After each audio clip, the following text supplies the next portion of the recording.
And we're live. What's going on, everybody? Happy Saturday. Hope everybody's having a good weekend out there. We'll have to get these links out. You know the drill. Wasn't feeling real good earlier tonight. I didn't know if I was going to be able to make it on tonight or not. They asked me an hour ago. I yeah, feel a little bit better. So hopefully we feel better. Get sick every time I eat. I don't know what it is. Get sick of eating, I guess.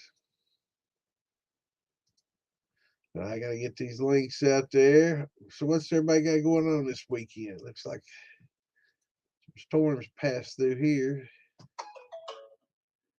Got some craziness going on in some of the cities. There goes some Facebook or YouTube notifications going off there. But let me get these links out there real quick and we can see what's going on with everybody this weekend.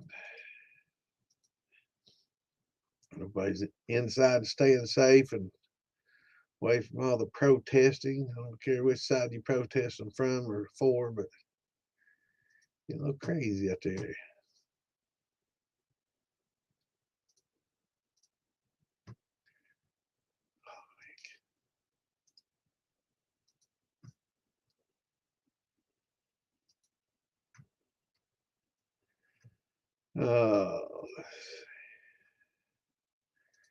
So just a minute. I'll be done with these. We can chat it up. Hope Clint's here. I don't know. Is Clint chiming in yet? I don't know. I hadn't heard from Clint.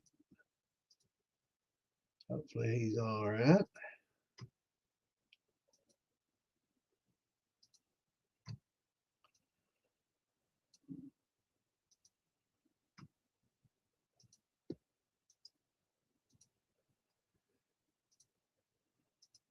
Didn't see him in chat yet. Hopefully, Clint's all right.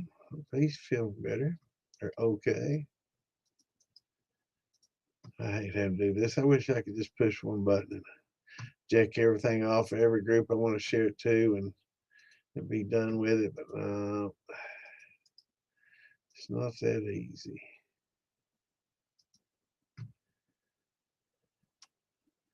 Make us jump through hoops to do this. But I gotta get the word out so everybody can see it.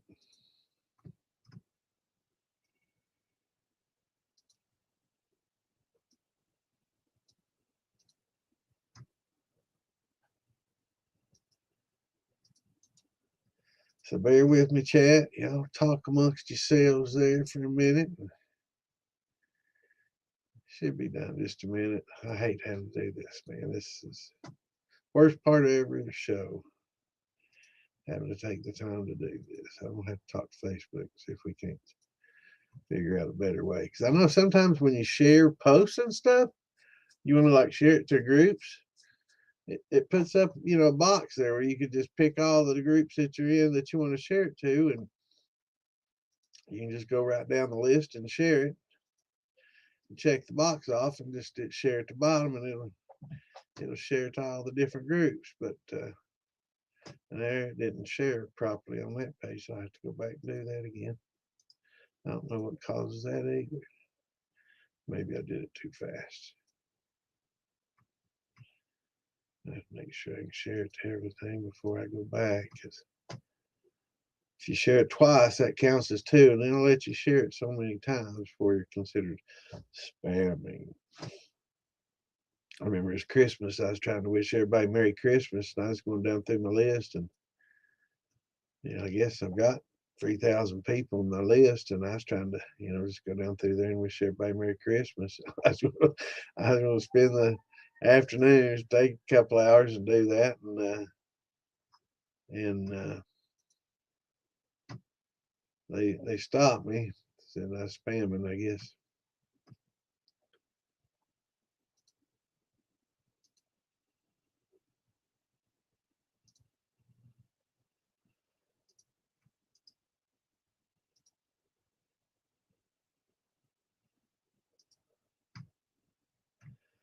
It won't let me do too many more anyway, so we'll have to see here.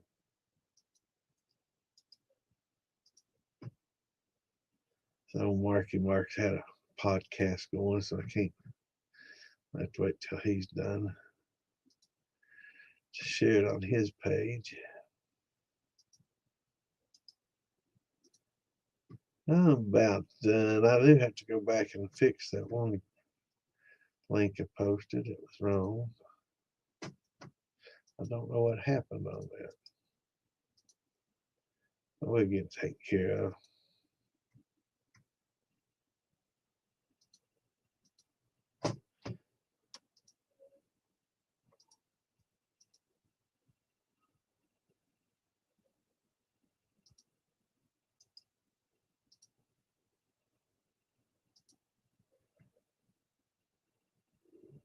There, that's better. Now I'll just wait on that one. Let's see. We got that one taken care of.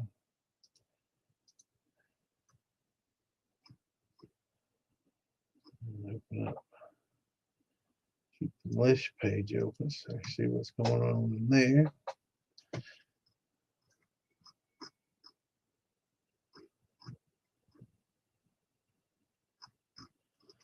All right. I don't know why. Sometimes when you post in some of these groups, your post automatically starts dropping down, and there's posts that was made 4 hours ago that's ahead of yours. I think it should be chronological, but it's not. What's going on, O'Sheen? Hi, brother. I'm doing all right. I'm better than I was an hour ago. I can say that. I wasn't feeling too good. I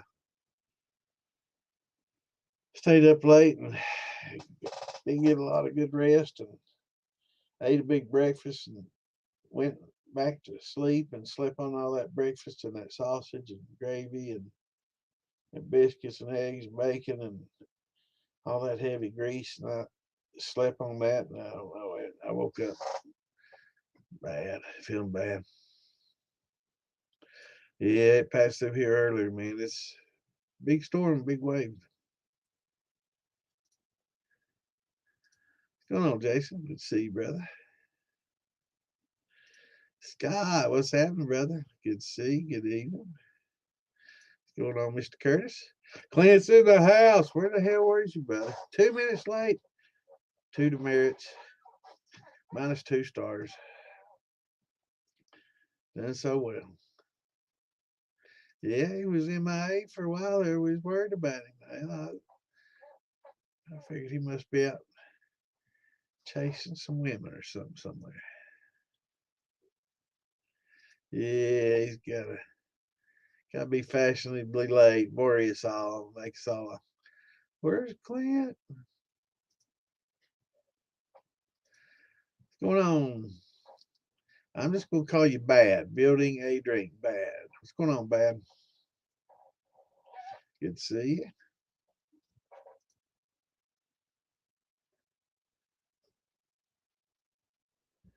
Yeah, I've had better days, that's for sure. An hour ago, man, I was ill. Man, my stomach. First gin sour mash bubble. That's good to hear.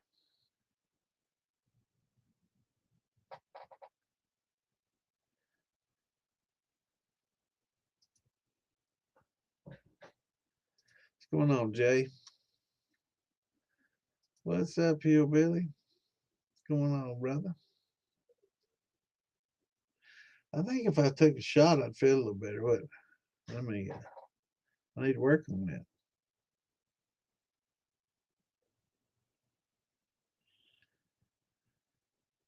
What's going on, Mud Grips?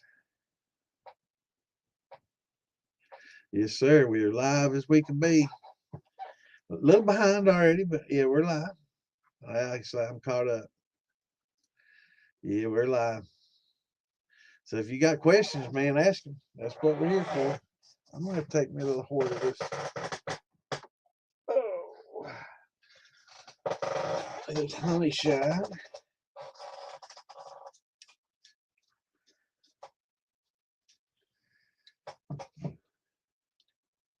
Frozen berry recipes. Now you're talking about for like post flavoring or for fermenting to make a brandy? Jason, making a brandy. Yeah, a lot of people definitely should freeze your berries. Berries are definitely a good thing to freeze. Not if you're going to make, desserts out of them or jellies out of them, but if you plan on making a brandy or a wine out of them, it's really good to freeze them because otherwise it makes the texture mushy. The berries real mushy. So if you freeze them and then try to bring them out and use them for a pie or jellies or sprinkle them on, your ice cream or whatever you do want to do with them, it gets them really mushy, and they're not good usually when they come out of the freezer like that.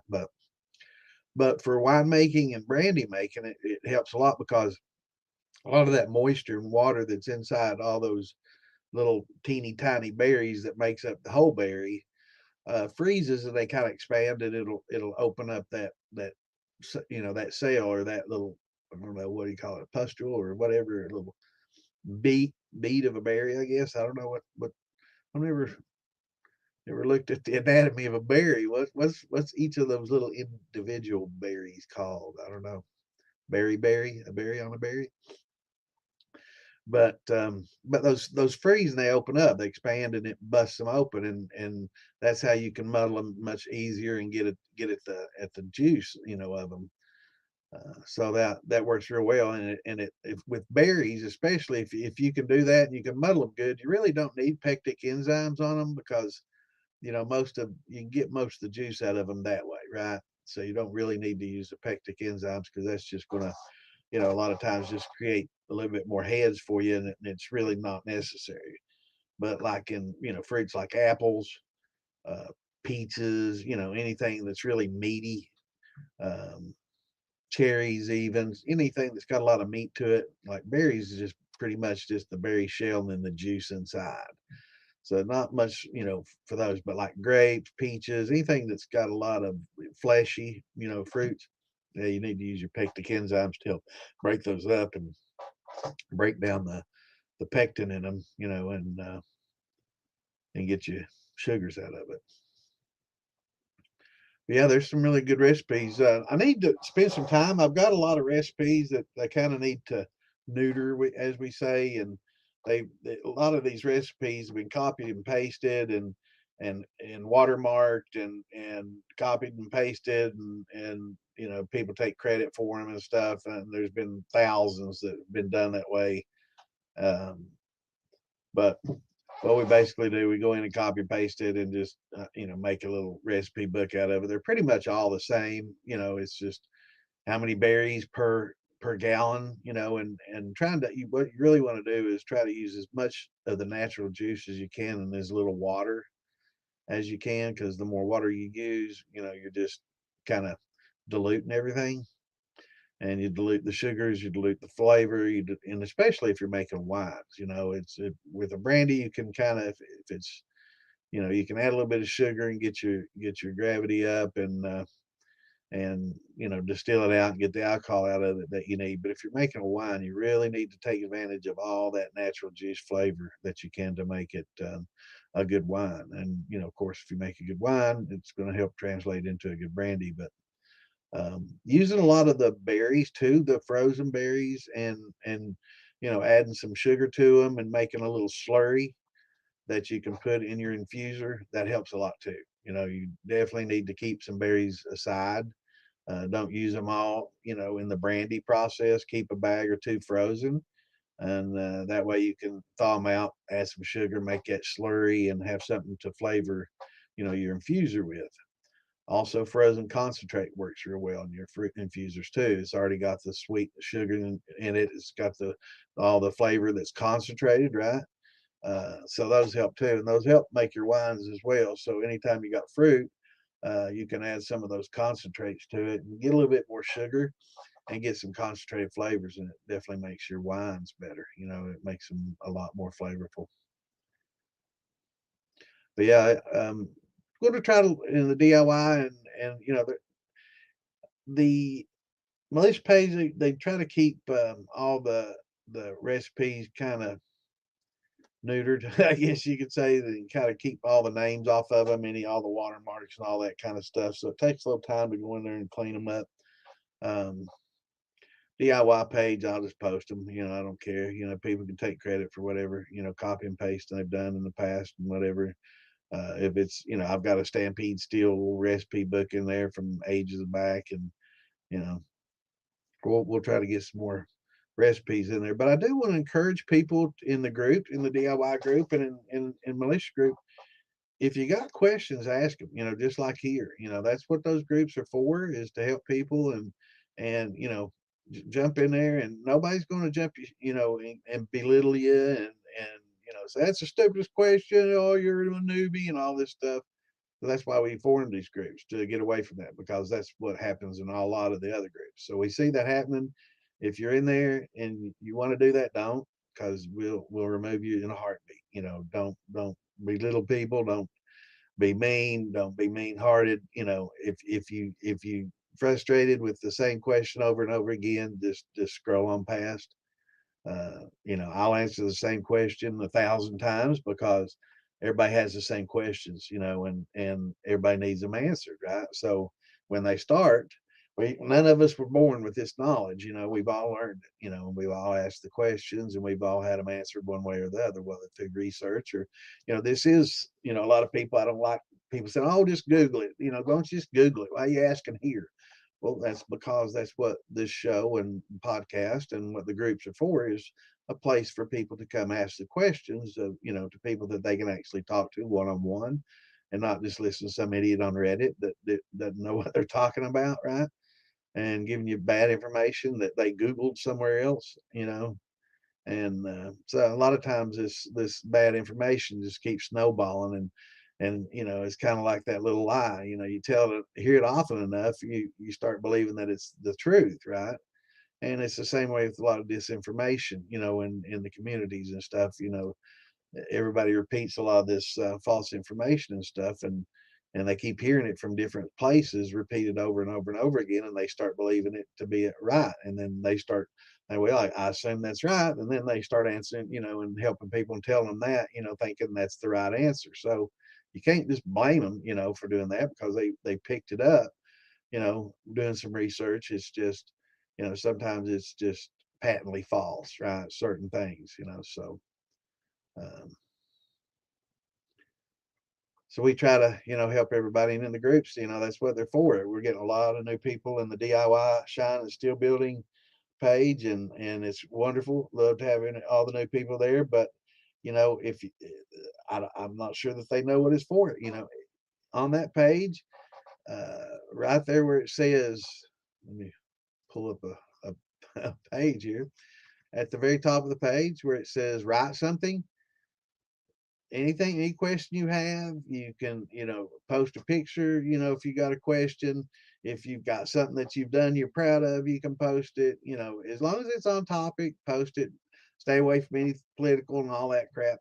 But yeah, anything that has to do with, the industry, liquor industry, beer, wine, distilling, post it, and so we can talk about it. If you got questions, definitely post them. Getting a lot of new people in, and I think a lot of them are there hoping other people will ask the questions and they can just hear them. And but if they don't, yep, yeah, they break down the cell walls. It busts that little, like in a berry. It's just like hundreds of little berries all gathered together in one big berry, right? And each of those little tiny berries, it'll help break those up. Now, muddling, will do the same, but you gotta, almost have to, puree them, and that works fine. With berries, just put them in a blender, break them down, and after you freeze them. But you really don't need the pectic enzymes with the berries once you get them all muddled out good and blended and broken down. But stuff like peaches and some of the other stuff you do, it just breaks that cell wall out. And that's why a lot of people use the pectic enzymes, is to break down those pectins and open them up, and to help expose, a lot of the sugars, and break down the pectins, and open them up, so you can, expose the sugars, and get the juice out of it. And it's amazing what pectic enzymes do to, like, peach pure, you get a bunch of peaches, right? And you just puree them up and throw them in a pot, and they're like really soupy, thick, slimy. It's just it's a mess. And you put those pectic enzymes on it, let them sit about 24 hours, 36 hours, and next thing you know, it's like, wow, all the pulp, man, it's almost all juice now. And it's like, where did it go? And so it breaks down a lot of that, and it really helps a lot.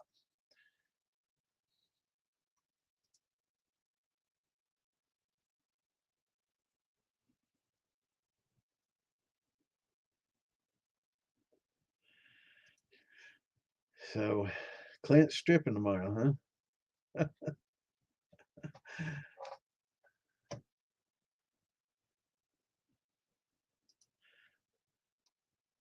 I have a question about column stills. Is a sugar wash the most effective mash? Don't know if you're getting a lot of flavor. No, you're not going to get any flavor out of a sugar wash. Um, flavor, so it's most efficient mash to run for. It's probably one the easiest. It's basically very simple: sugar, water, nutrient, yeast, and some oyster shells. Right? Um, so it's very simple. It's very simplistic, but it makes for hot liquor. Flavors, you're going to get some flavor, and that's basically from the yeast and from stresses and from just the fermentation process. So you're going to get some, and hopefully not off flavors if you keep all your conditions as well as you can. But sugar washes tend to stress yeast for sure, and certain yeast more than others, right? So careful consideration. A lot of people like using turbo yeast for that. I've never been a big turbo fan, but it does have a lot of nutrients in it. I think that's one of the problems with maybe a turbo yeast is it's over. It has too much nutrients in it, right? And that can be as problematic as not enough. So you got to make sure that you get some nutrients in there in a sugar wash because there's absolutely nothing to feed the yeast. But don't overdo it and kind of step feed it, over a few day period and put those oyster shells in there, keep it buffered. But it just a big rush, for the yeast. It's just full blast, and it's kind of puts a little bit of stress on it, so you get some flavored off flavors from the yeast and yeast flavors. But you don't see a lot of sugar vodkas on the market for a reason, and a lot of times they're made with wheat, potatoes, and it just makes for a smoother liquor. There's a lot of bite to a sugar liquor like that. So even though that you distill it to 190 plus to make that vodka and then proof it down, it will still have that harsh bite. Whereas if you make it with like a wheat, you get some sweetness, a little bit more character to it. Potatoes, you can get a little bit smoother flavor and taste and less bite. So um, efficient, yeah, but most effective, it depends on what your goal is. If your goal is simplicity, low cost, quick, it certainly fits the bill. And if you just want something to drink, you don't care how hot it is, it certainly fits the bill for that. I made a lot of sugar runs back in the days, just to make some liquor and didn't have anything else to make with use. So it's something fine, but um, there are better ways to make a neutral that will have better flavor. So if you want to use a wheat or a potato or a corn, any of those grains you can make a vodka with, and it's going to be a little smoother for you. So I say the most easiest probably, yeah, but probably the best would be a corn or a wheat. you know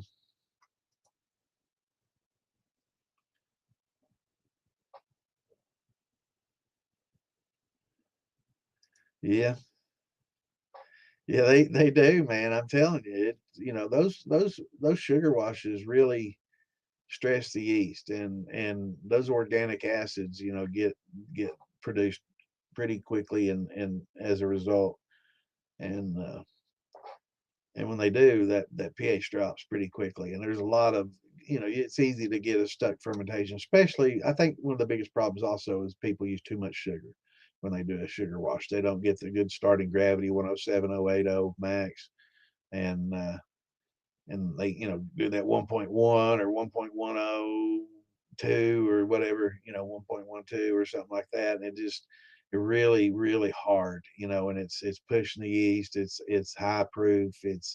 And it really really pushes it, and it's just it and the more, the higher it goes, the more acid and the more you're going to need those oyster shells for sure. But yeah, they definitely work. They help, for sure. And they make the 5.2 in a little bottle that you can buy, and you can add that, but it's just the same thing. It's calcium carbonate. So either you spend a lot of money on that little bottle, or you spend $13 on a big 40-50 pound bag, and have some to put in your washes. And if you grow tomatoes, you can crush them up and add them to the soil. It works real well for those. And as before you plant them, and if you start getting spots mid-season, or later in the season, you can sprinkle some dust on and water it in, and it helps a lot. But there are other calcium um, products that you can use for too. I like using them for my tomatoes, so it works well. What's going on, Ty? Good to see you, man. Happy New Year to you, brother. Yeah, hopefully 2026 is better than 2025. It's not necessarily that 2025 is bad. We just want each year to get better, right?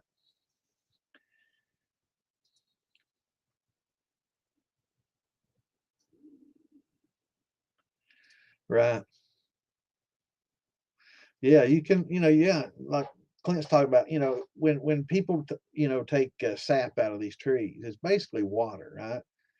And you slowly cook it and cook off all the water, and it just builds and builds, and you get sweeter and sweeter until eventually you get a syrup, right? And that's how we get our maple syrup and all those things. So if you can do the same thing with a juice, especially some of these weak juices, absolutely, you can concentrate them, or you can just buy the frozen concentrate and use the juice instead of water. A lot of times, you know, people make an apple brandy will get a bunch of apples and grind them up and get the juice, and then they'll start adding water.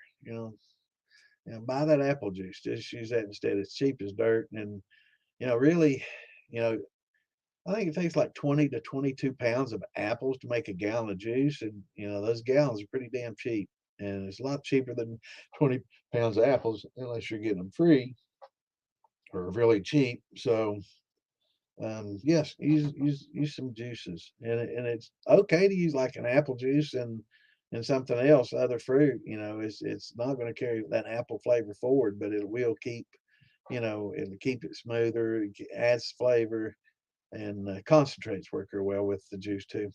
So adding the juices and the concentrate, and just like with grape, the grape juice. There's white and there's the red Welch's, 100%. No preservatives added type juices. Those work great. A little bit more expensive, but cheaper than the fruit. Yep, I agree, 100%. You can add those concentrates, and I think apple juice is like 1040. Most apple juices that I've always used in the past, get the preservative 100% juice, right? And it's generally around 1040. So they've sugared it up, a little bit, and it's 1040. And so it helps. It's not going to boost the sugar a lot. It's just going to keep you from diluting flavors by adding just water that adds absolutely no flavor, no sugar, no nothing. So instead of adding water, add juices and concentrates, and that'll those concentrates will bring that 1040 up to 106070 where you want to be without any sugar at all. There is sugar in the concentrates, but it works pretty well. What's going on, Glory?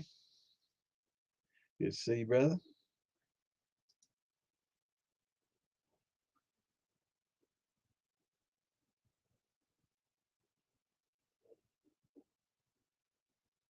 Yeah, you can get it.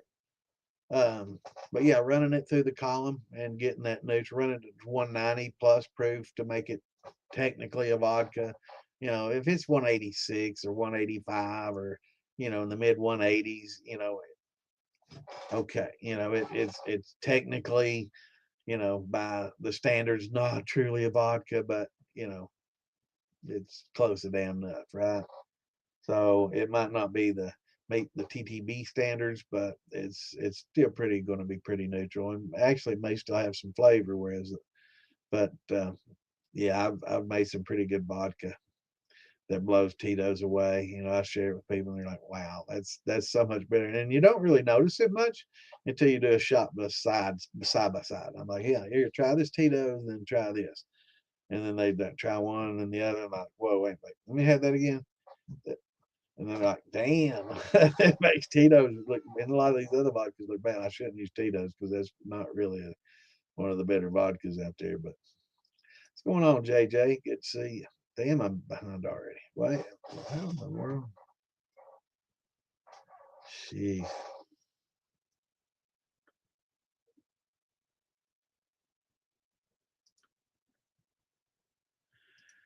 going on, Jeff? Good to see you, brother.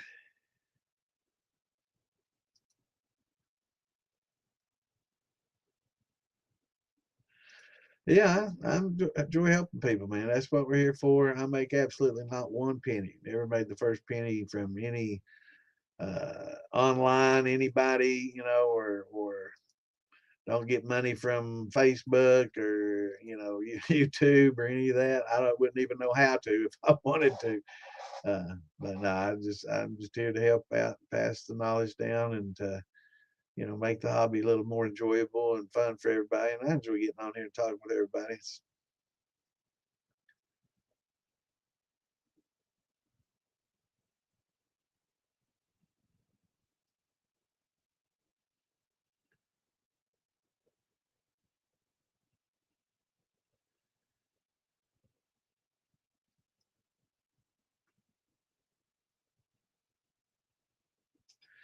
All right, how do I get water hammer to produce cavitation as a heating element in a Stirling engine?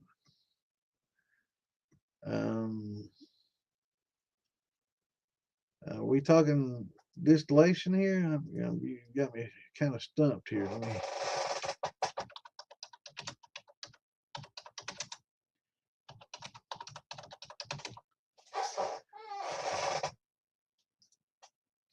So you're talking about an alcohol burner?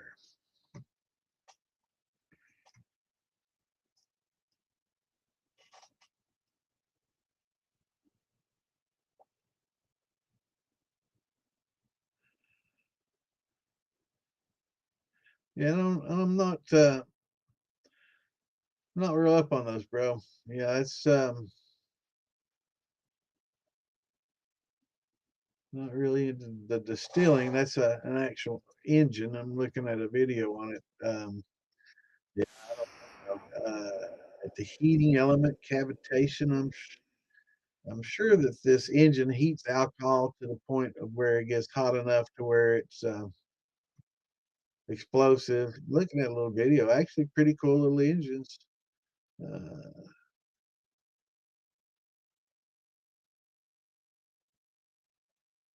but I've never made one. I see the little candle and I see how it heats up the alcohol and it creates that vapor, right? So alcohol, we talked about this last week, even 60 proof alcohol becomes flammable if you get hot enough. So the hotter the alcohol is, the more vapor, but also right? There is, but the higher the proof, the lower, the lower temperature that you're going to require to get it to that. But um, this basically operates on a little candle, and I don't, I've never played with those.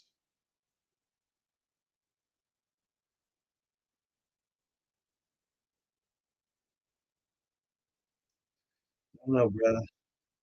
Wish I could help you.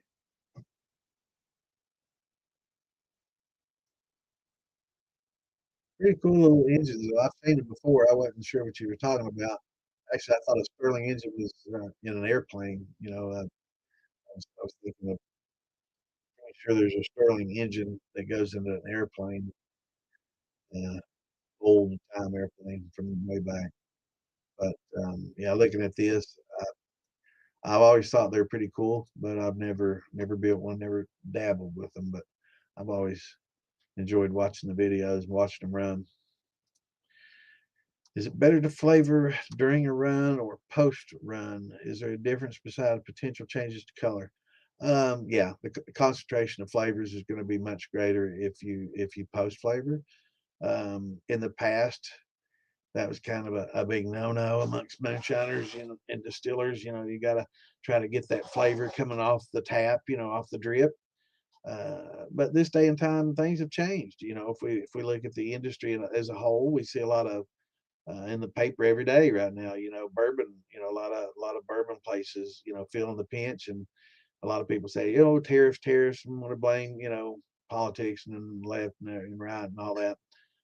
But a lot of it, it's most of it is people are changing. People's tastes are changing. Fewer young people are drinking, and the ones that are drinking more canned type, alcohols that is more convenient, and a lot of post flavored stuff. So they're less. They could care less about the process. Hopefully that changes, and we can maintain some of these good quality um, drinks, and it all doesn't just go to vodkas and fruit juices. But it's whatever you like, and there's absolutely nothing wrong with a vodka and a fruit juice. I love them. Very flavorful. You got the alcohol in there, and you got a good sweet flavored juice, and who cares if it's not clear? It tastes good. So, if you're at a bar and somebody mixes the drink in front of you, how's that any different than your distiller, mixing it and putting it in a bottle for you? So I think a lot of those opinions on that are changing. I used to be one of those that, no, it's got to be clear right off the tap. No, and but as people change, taste change. It's times are changing, and I like those drinks. I like a lot of them. Like Damon's Sour Patch. It's sour and sweet as hell, and post to the gills, it's red as a beet, and it's good. It's a good sweet and sour, type drink, and it's very flavorful. But so tastes are changing, and post flavoring is definitely the a way. If you want a lot of flavor, you're going to get it post flavoring, and it's a lot easier. So some people say, "Oh, you're cheating," but it's what the end user wants. So you can take some really good fruit juices and put some vodkas in there and make some really great drinks, and that's what a lot of people are going for these days.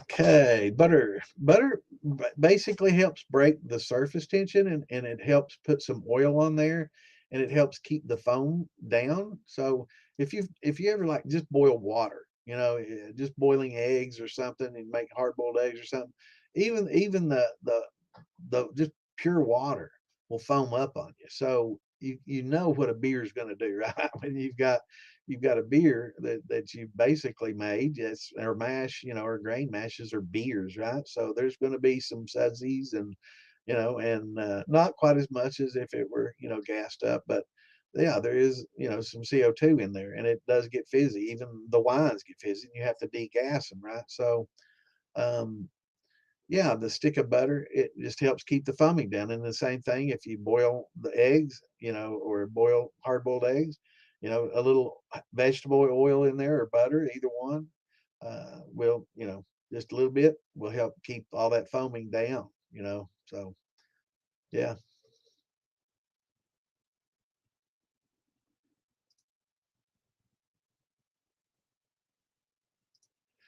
Distilled your rum wash. Awesome, awesome. And finished the spirit run. I saved some of the wash. I want to flavor the rum with some natural ingredients. Well, that's cool. Recommendations. Sky's the limit, man. I mean, what do you like? I mean, there's so many good. I'll start with like Tyranny and Monin, and make some good, like mixology. This is like bartending, right? So look what they use. There's grenadine. There's a lot of different caramel. Tarani. Look up Tarani and Monum. It's what a lot of bartenders use.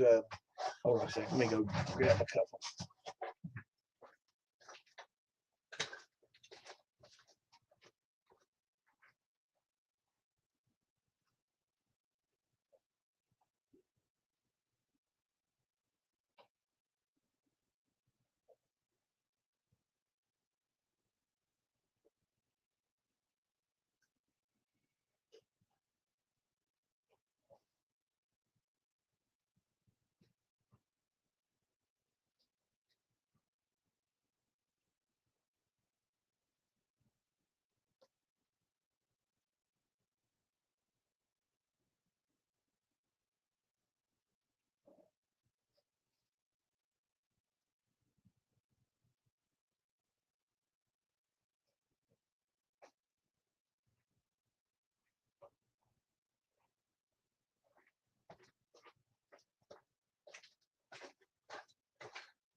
All right, I had to go to the old bar. But yeah, like you got your grenadine, right? Those make some pretty interesting flavors. Salted caramel, that's a really good one. You can make some caramel. Uh, Classic hazelnut. Everybody likes hazelnut. That's pretty good little flavors there. Peach. Get some peach flavors, and then vanilla. And you can use some of these in combination, like salted caramel and vanilla, right? So that makes a pretty good combo. So there's a lot of these that you can use. Strangely enough, you can also get candy, like caramel, just caramel candy, or you can make some caramel. You can take some sugar and caramelize it and add a shot or two of vanilla and, make some homemade, caramel and add that. Very good. Um, just so many things. You can take hard candies. A lot of people like taking these Jolly Ranchers even. It depends on, what you want. I've seen people use Kool-Aids and fruit juices, and there's just, the sky's the limit. So with the rum, or you can do a spiced rum, so you can start doing some research on the different spices that people, steep their rums in to get a spiced rum. A lot of people really into the spiced rum, so you can, start learning to steep. I will say that, start steeping slowly and pull it out and test it, because it's easy to kind of get overpowered with some of the botanicals. But there's so many things, Brian, that you can do. It's a lot of fun. But I would say, with rum for me, I like caramel. I like the salted caramel real well. Um, and even adding some other caramel candies and letting them dissolve in there and thicken it up, and it'll give it color, if that doesn't bother you, but some people can't have that. But yeah, there's a lot of things you can do, a lot of spice drums, and there's no rules. You can make it any way you want to, and add a lot of spices. And if you try spices, sometimes it's like, whoa, I had way too many cloves. And there's certain ones that you'll learn that you want to back off. So it's probably good to, test it by the little half pint jars and little bits of spice, just muddle it in there and put it in there, and and let that work. Any hard candies, anything like that. But yeah, the spices, do it in small jars. That way you can kind of just sample it and see what you're gonna get, and see which of these spices really overpower and that you need to cut back on the use of, like cloves, and cinnamon, being a couple of the most strong ones. Did pretty good, JJ. Hour and a half ago, man, I wouldn't have said that.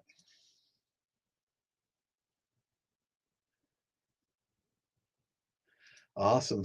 Well, I'd say it's got some pretty good flavor as it is, being just molasses. I love the flavor of that molasses. It gives it a good, grungy, dark flavor that I love, and a lot of yeah, it helps a lot. But putting a little bit of few taps of butter in there certainly helps a lot.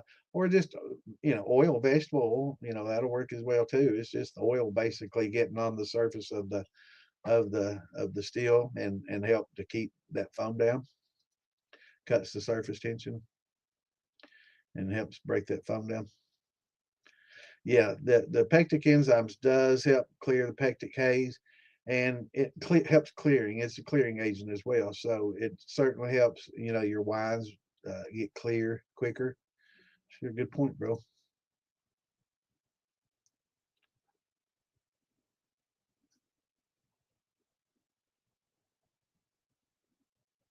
Yeah, it goes in right in your boiler, right as you're pouring it all your mash. You got it cleared, and you poured it into the boiler, and you're warming it up, getting ready to put the cap on and do all that. Then you can just add a little oil or your butter.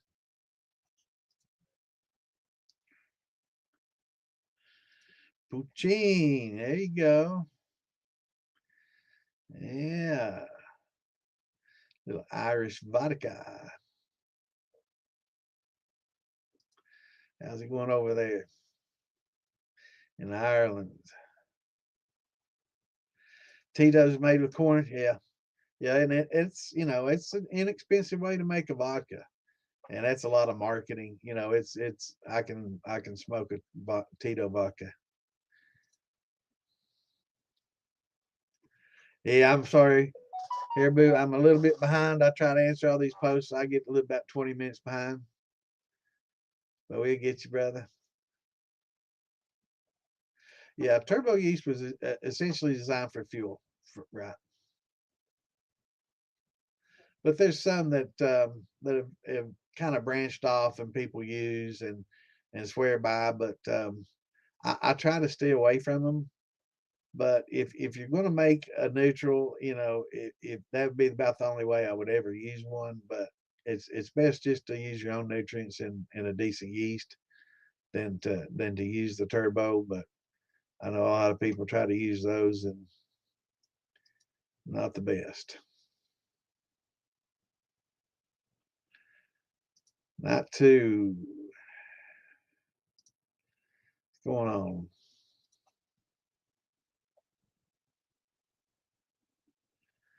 So you think Tito's is? I tell you, man, I can smoke it with mine.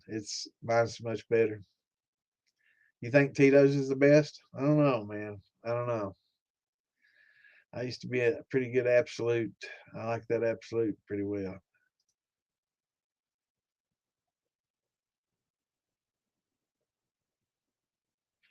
Yeah, man. So what you got going on over there in Ireland? You making that poutine, huh? Or poutine? I guess that's a potato based.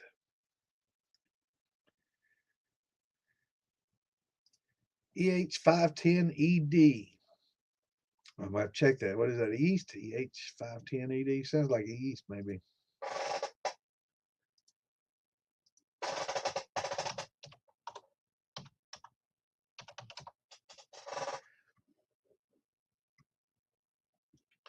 Oh, it's postal code.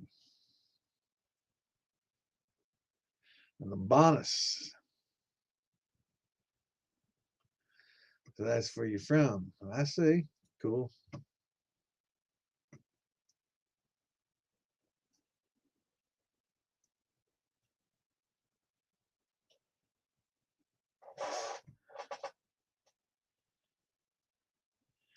Hamilton lands, huh? Cool. Yeah, I got some Hamilton friends. Yeah, my family's originally from Scotland and Ireland, most of them. High proof, it's great to make a vodka. You have to get like 194.5 proof for it technically to be a vodka. And I'd say it depends on what we're talking about here, Boo. If you're talking a brandy, no, I would rather it come off a low proof.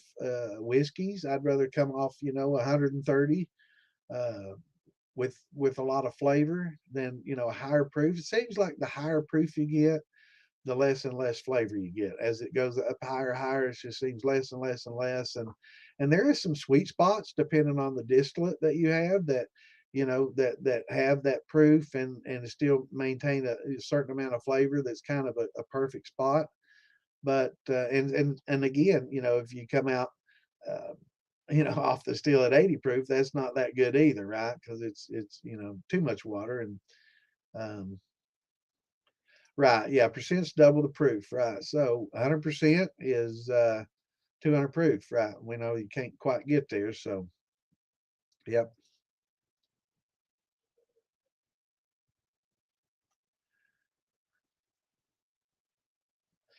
Yeah, let's have a shot. Here, boo. Steve, brother, and our Irish friends over there. Oh, jailhouse hooch, huh? Yeah, I've heard of that jailhouse stuff.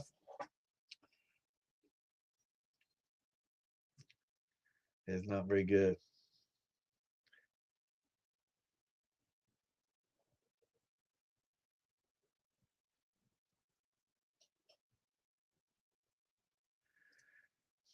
Shells, well, sometimes, well, now you gotta be careful about that. I've never had really that big a problem. I've never had a lot of particles carry over.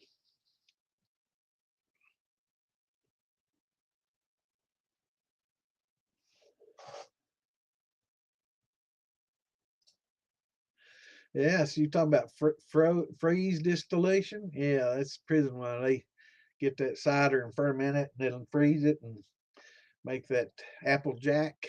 What we call apple jack here, boo. We call that apple jack over here. Yeah, called jacking. I think that actually may be an Irish term or a Scottish term, jacking, because that goes way back. Freezing wines to raise the proof. And crazy enough, here in the States, they call that distilling, right? So that's just silly. Yeah, yeah, definitely. Yeah, definitely. I keep mine in a. I put mine in a cheesecloth pouch. So I wrap them up and do that. So I've not really had a lot of getting loose. So I don't put them in there loosely.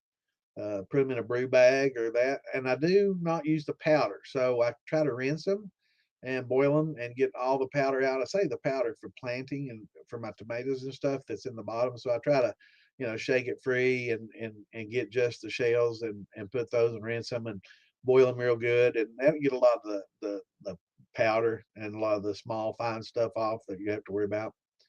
But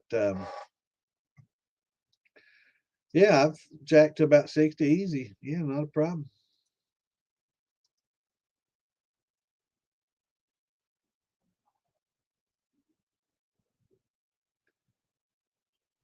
Yeah, yeah. Had a little jailhouse hooch. I got you. Yeah, it's easy to make a little jailhouse wine. You know, you can ferment about anything, man. I've seen them. Hell, you can ferment paper if you if you got the right enzymes.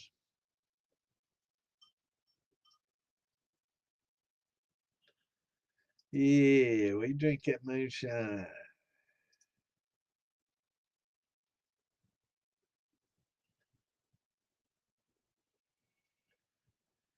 Now, 60 proof is 30%, right?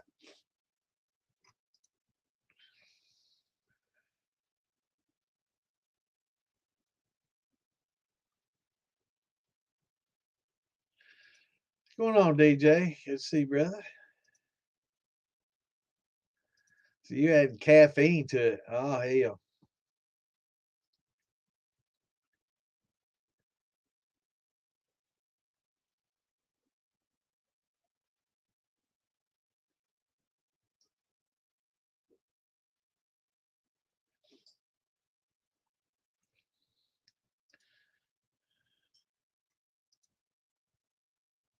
Yes, antique collection. Yeah, there you go.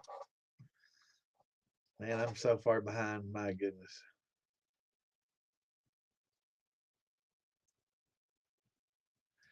Yeah. I'm behind, bro. So I have to take the questions as they're asked. So I can only do, one at a time. Clint will handle a lot of them, but you know, I as they come, I try to answer them, and I'll scroll and uh,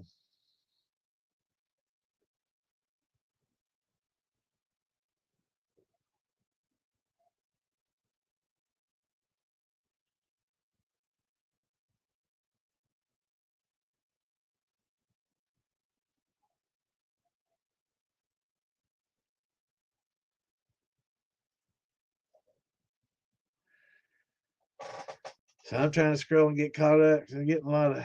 I was wondering how I got behind so quickly, and I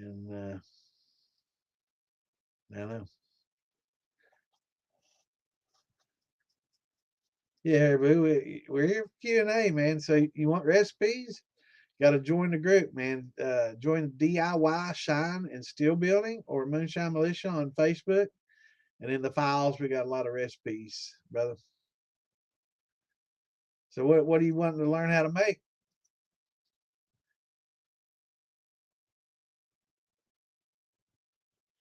Right, and that's becoming very popular. DJ these days. Canned drinks is about as popular as some of the best bourbons in the world. It's a shame, but yeah. What's going on, Steve? Good to see you, brother. Hope y'all are doing good. Awesome to hear. Awesome to hear. Got that pistol string. Good, good. Nothing more rewarding than getting to the drip, right? It's a lot of work, a lot of time and patience. That's people ask me what's the most important thing in making wines, brandies, and distilling. This is patience, having patience, and not trying to rush things. Because anytime you try to rush it, I don't care whether it's trying to add sugar to make it go faster or get hotter or trying to barrel age or whatever. Anytime you try to rush it, and especially in winemaking, it only impacts it in a negative way. So slow ferments is what you want. Lower temperatures, where the actual yeast want it slow. So we're not using bread yeast or distillers yeast. We're using more wine yeast and slowing the process down and just have to have a lot of patience to make that good brandy.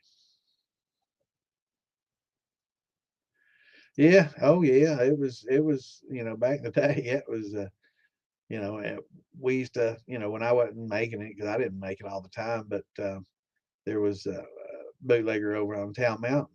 Everybody went to, and you could get peach or grape, and you buy pint of shine, and there'd always be half a peach in there, and it'd be clear. There wouldn't be any post other than just that piece of fruit, or there'd be grapes in there, always some white grapes, and I don't know. I'm guessing that helped hide some of the improper cuts, but it wasn't a bad shine. It was pretty decent shine considered. It was high proof. Usually around 130. I would guesstimate. Looking back, I didn't have a hydrometer or proof hydrometer then, but looking back, based on what I know now, it's probably around 130 proof. It was good. Wasn't a bad shine that fella made over there, and he made a lot of money. He was probably the most popular bootlegger in town, and at his house, you just drive up, and he lived on the side of a mountain. You just kind of drive around his house. They'd walk out and get what you want, and they just drive around on out. Same at Moorhead. And I was getting some shine there. I didn't make any shine while I was in college there at Moorhead, but we'd go get some shine and a little weed from this one guy, and he always had good shine and weed. Just drive around that house and walk out what you want and go back in, bring you out whatever you needed. And I don't, other than being a tax evader, everybody should be able to do that. If you want to do that, fine. Just make, just pay your taxes and go on with it. We shouldn't have to get all these damn permits and all this shit to do it, you know? Yeah.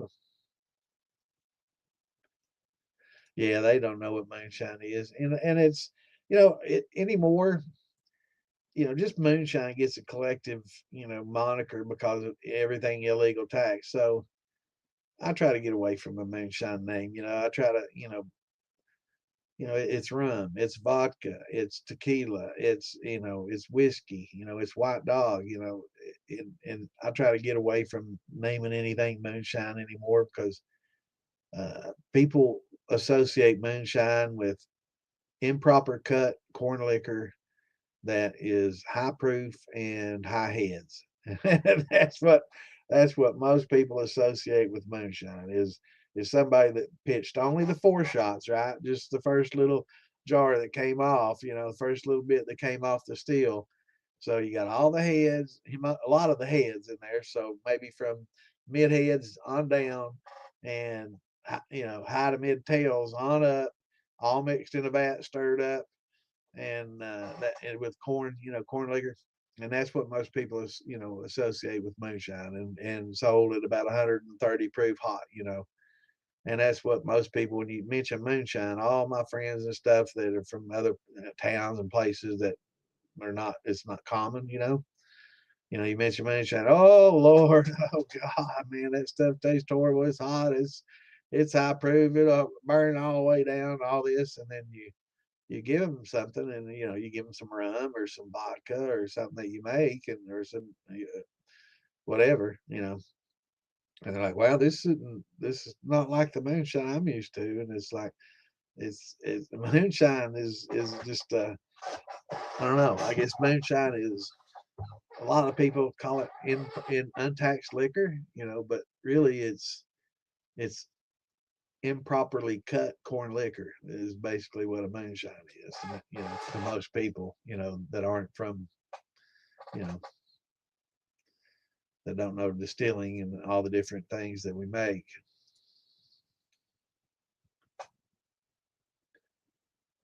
Awesome, awesome. So you're getting ready to stop the fermentation and keep it a little bit sweet.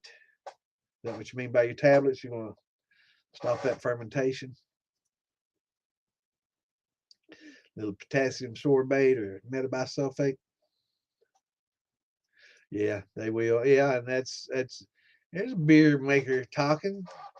Yeah, talking about that protein haze and foams. Yeah, it does. It does. It really does. And that's why, you can degas if you want to, right before you run it. And after you, of course, clear, siphon off the clears or pump off the clears, you can take that drill and go in there and go at it and degas, and I do that to a lot of wines and stuff, and get a lot of the CO2 out of the wines before it goes into bottling, right? So you want to, the red wines especially, you want to kind of get those flat. You don't want to everything. You don't want a sparkling wine, right? When you're bottling, and so you stop the fermentation, but there's still a lot of CO2 built up in there, and if you don't take care of it and degas it, then you just got a sparkling wine, right? So yeah, you got to degas it. But yeah, the proteins foam. Hell, just water alone foams, Mango, yeah, that's good flavor. There's a lot of good fruits to add to rums, Yeah, I mean, it's sky's the limit. But I do like like a hazelnut. I guess that's why I got these, because they're kind of my favorite. I like the caramel, like the hazelnut, like the vanilla. You can kind of mix those two together. I keep that peach just to help my peach that didn't taste like peach, but it made it nice and red. But um, I've got some Olive Nation stuff too. That's kind of, I don't know. Next Olive Nation I get, I'm gonna get the sugar instead of the sugar-free kind of variety, because that sugar-free stuff, I don't know, that the sweetener in it just, it carries over heavily, but it's I mean, it's not bad, but it's just distinctive, and it didn't carry any peach over. It just carried that's artificial sweetener over.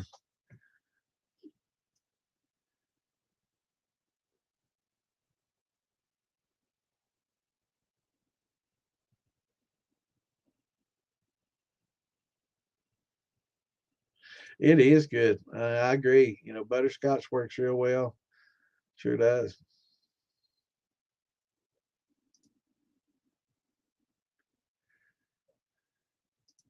Yeah, hard candies work great. You know, peppermint, spearmint candies. You know, Jolly Ranchers work well if you like those flavors. You know, dissolve them up, shake them up, and then you know you always get a little floaties with it. Just pour it through a coffee filter and fit funnel, and you know take a little time, but you got to get all those little floaties out of it. It makes it good. I like it. Like Damon's Sour Patch. You know, it's just basically I guess there's some kind of watermelon and sour, and then I guess he just sweetens it, and it's pretty damn good.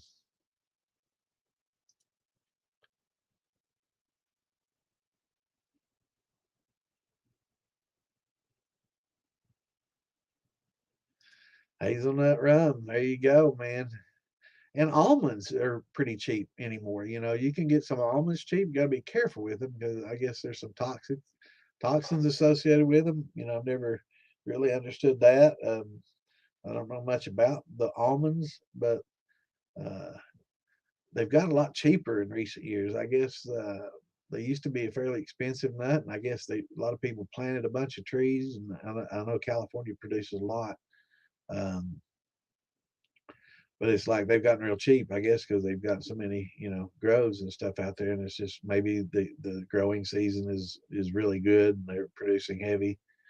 But yeah, you know, they're relatively inexpensive now too. So almonds, hazelnut, yeah, yeah, the candy canes. That's what I do. There's, you know, Christmas. I'll put some of those little candy canes, the green ones and the red and white ones, and the spearmint, the peppermint ones, and it's good. You know, it makes good. Or there's yeah, anything works well.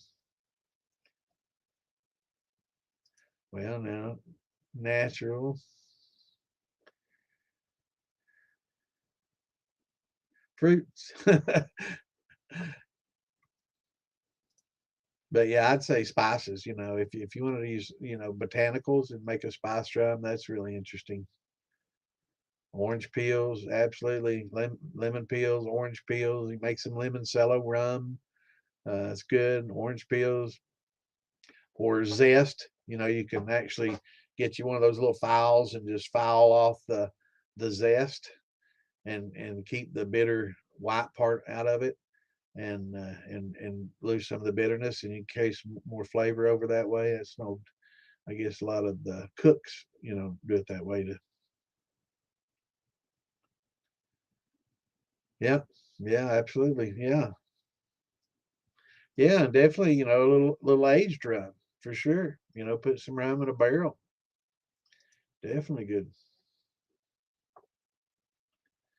Awesome, that's good. Yeah, I think anywhere from 130 to 145 is good. You know, you're getting a good flavor. It's not crazy high. Doesn't require a lot of proofing down to go in a barrel or anything, or proofing down period. You get a lot of good flavor off of it. Hell yeah. Yeah, salt will hurt yeast. Certainly, certainly does. Yeah, any kind of sodium. So even your sodium bicarbonate and all that, when you have to use it, if you get to that point and you forgot your oyster shells, even that sodium bicarbonate will definitely hurt your yeast and stress them. But you know, if your pH is getting into the twos, you know, and you're at the beginning or middle of the fermentation and it's not almost done, then you know it's kind of the lesser of the evils, right?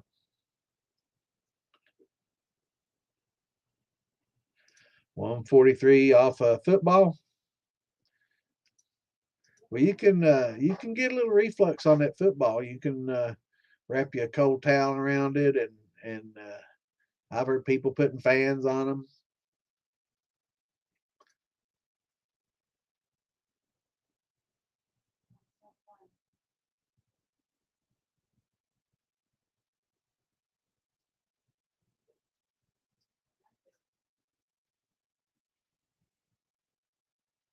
Yeah, you just use the tortilla chips. Basically, when you use a cornmeal, you're using what that was made in the chip, right? So it's basically just a flour made from the cornmeal and mixed with water, rolled out, and then of course they got a lot of flavors that they add sometimes and preservatives and things like that. But yeah, it's just not needed. Just use your meal and yeah, just the old yellow corn. Yeah, absolutely. And now that far behind, damn. Yeah, I like absolutes. Tito's is pretty inexpensive though. It's good for the money. It's good.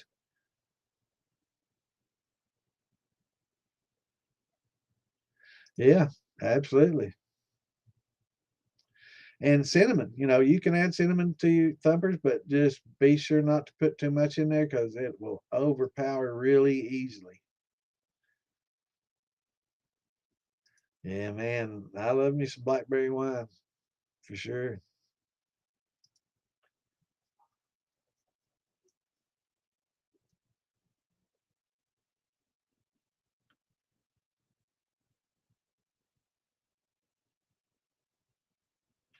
Or just put a column on your bever.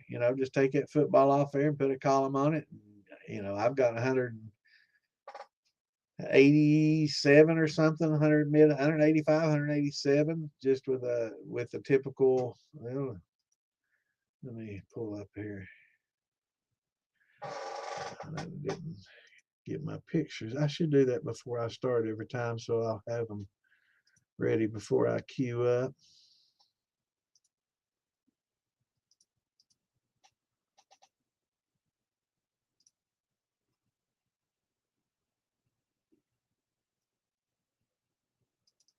So with just one of these guys, I can get 185 putting that right there on the bever.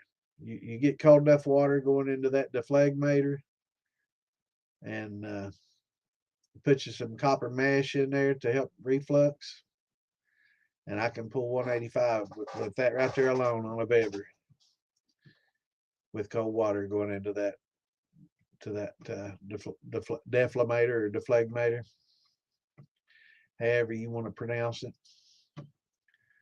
But now that I've got, let's see.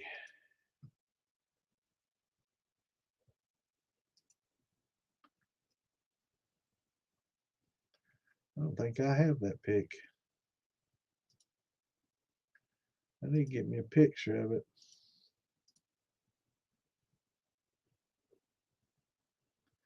Yeah, I don't have a picture of it. I got me a new bubble plate column. And I don't have a picture of the type it is.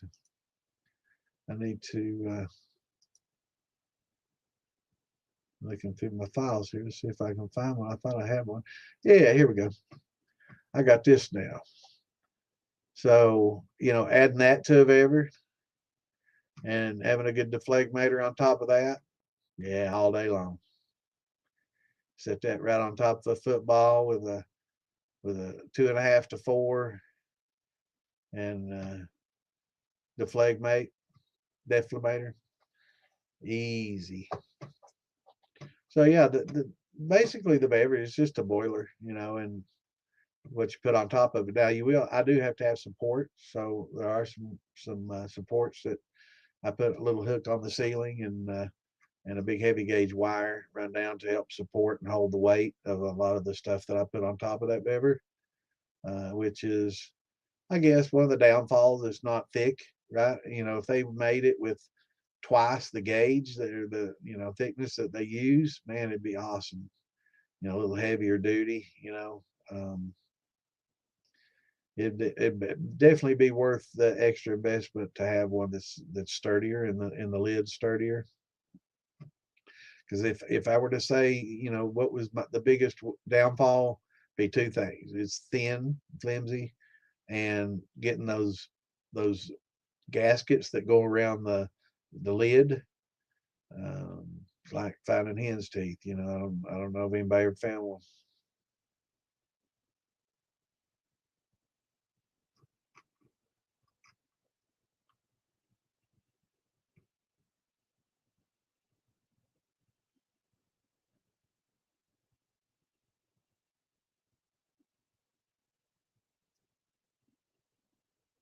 Yeah, you can fortify your wines with some high proof. Yeah, if you want to. Yeah, it makes it more stringenty. You know, and you know it's whatever you like though. I mean, if you want a higher proof, you can just basically just age the wine, and then when it comes to time to have a drink, just pour some wine and then pour a shot on it. Right? That'll help. Probably, I don't know, aging with that extra alcohol. You know, may cause some interesting things to happen. You know, make sure you get a good cut. But yeah, it's just called fortified wine.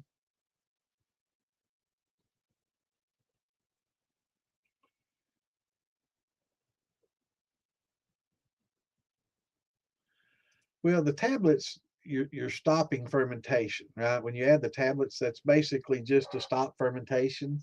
Um, and yeah, you can raise the alcohol to a certain point where you kill the yeast without having to use the tablets.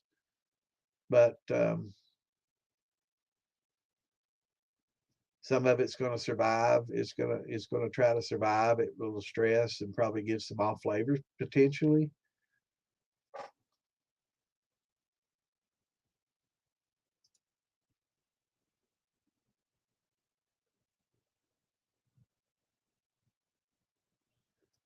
Yeah, it just depends. You know, it's process.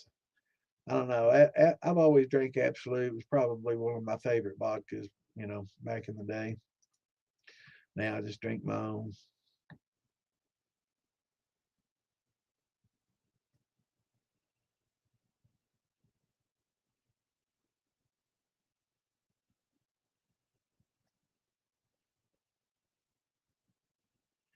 Yeah, I know it ain't that Savarsky or whatever Tavarsky.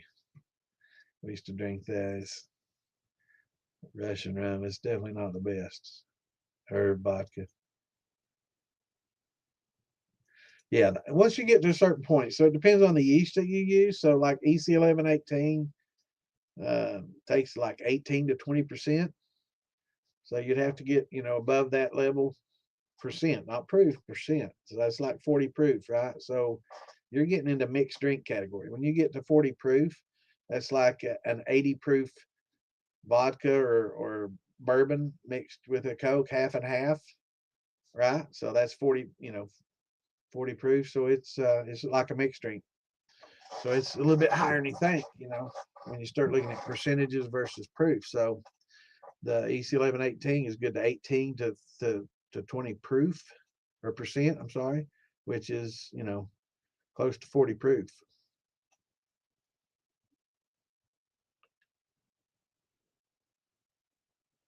Yeah, so you're going to have to take it more than 15 because that's only 8%. And, at bread yeast can almost survive that. So you're going to have to take it up above 40, 50 proof to kill all that. It depends on the yeast, right? So if it's EC 1118 or a pretty hardy yeast or daty yeast, it's gonna have to get pretty up there, 30, 40 proof.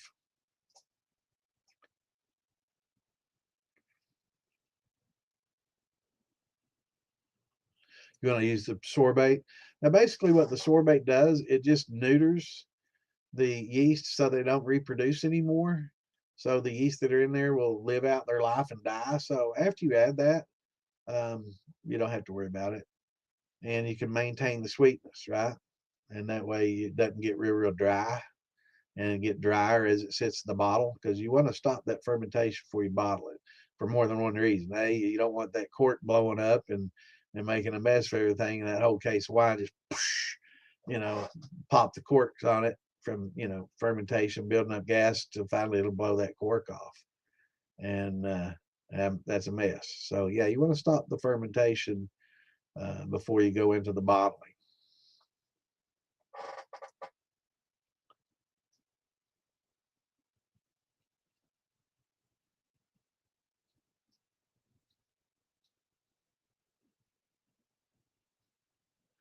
Right. Now, if you do that, be careful about how you make it in the process, because you may have to, if you're fortifying, that's you're going to have to buy a product, because they're not going to let you make the alcohol to fortify with, if you with a wine company, because you're only going to be licensed to make wine, and there may be a certain limit proof, but you're going to be paying tax based on the proof. So the higher the proof, the higher the tax is going to be, and you turn out some high proof wine, you'll be paying high taxes on it. That's why, a lot of these wineries will kind of cheat. They'll say their, proof's a little less than what it actually is. That way people like it, but they don't pay as much tax on it. But yeah, that's how that works. Yeah, you can make his apple jack's probably, and peach jack, probably the two of the most jacked fermentations out there. Easy to do if you live in a cold area, or have a big deep freezer, or somewhere you can freeze it. Or I mean, you can get box wine and freeze it and increase the proof. But yeah, and yeah, it's definitely a good way to increase the proof, but it's technically considered freeze distillation, and it's still illegal. That's crazy.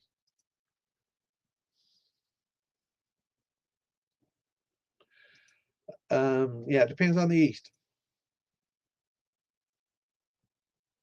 Right. Yeah, it definitely depends on the alcohol tolerance of your yeast.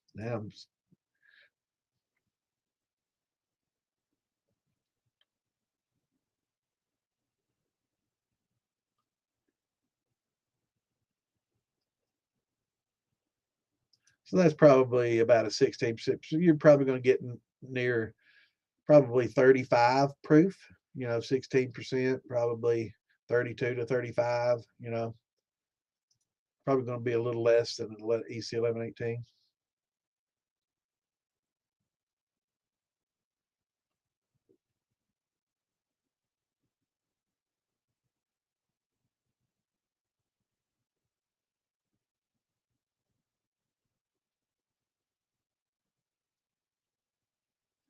But yeah, with your wines, get away from the bread yeast and stuff, and start using some some wine yeast for sure. You definitely, unless you just like that bread, that flavor. I'm not saying it's wrong, but most people tend to prefer, like, try some, experiment with some of the Red Star products. They have some really good yeast, and it's pretty simple. Like the Premier Rouge is good for your dark fruits, and the Premier Blanc is good for your lighter fruits. And I think they've changed the name to those, but if the package is red, it's usually for the darker fruits, and so if it's yellow, it's for the lighter colored fruits. They kind of color code it.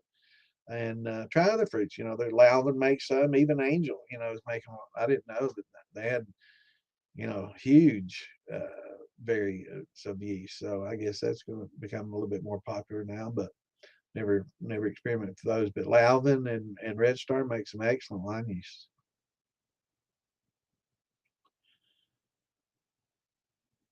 Yeah, and a good point. With some of your distiller yeast, you're going to get a flocculation, that a lot of yeast bed that you don't want. And a lot of these wine yeast are designed and selectively bred for low flocculation, and it's definitely going to be better for you in that regard as well, for sure.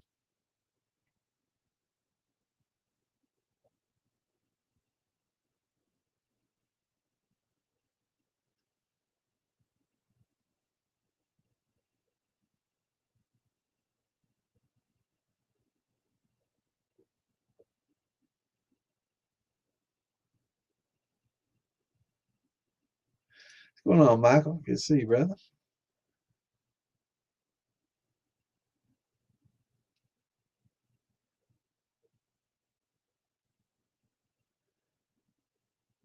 Absolutely. That's perfectly fine. Or you can just put it in a thumper and just let it come through with whatever you got. Now I will say, I wouldn't, like, put a good brandy up there and then just put all the mixed tails in it, because it's going to kind of muddle, and ruin the flavor of that brandy if you're trying to pull that one flavor off.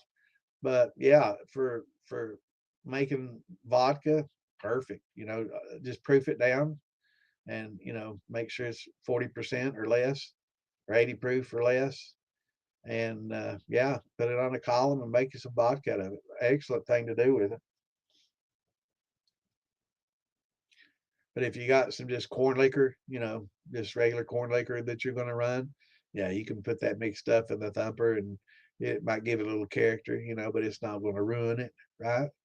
Um, Especially put a little cream corn in a infuser and put your tails in the thumper and run it through some cream corn. It'll clean all that up and it'll work out pretty well. But yeah, that's what I used to do with tails is I always just saved them but I was always running corn liquor, right? And thin mashes. So it was basically corn tails going into a corn liquor. But yeah, it works out well that way. It just increases you really don't tell a lot of difference in your taste because it's easy to separate those heavy oils out of there. So now, yeah, tails. Okay, so you don't have a lot of. I don't say put the heads in mind. A lot of people will save their heads and their tails, and it's called feints. I never really kept the heads for anything. It's like, I know there's some alcohol in there, but it's just not worth the time and trouble to try to get it separated from those heads and that off flavor. And I just don't know why anybody would want to carry that flavor. I mean, the tails, have a, you know, musty flavor, but it's easy to separate those oils, that you got in the tails from that ethanol, a lot more so than it is those high volatiles in the heads. So, yeah.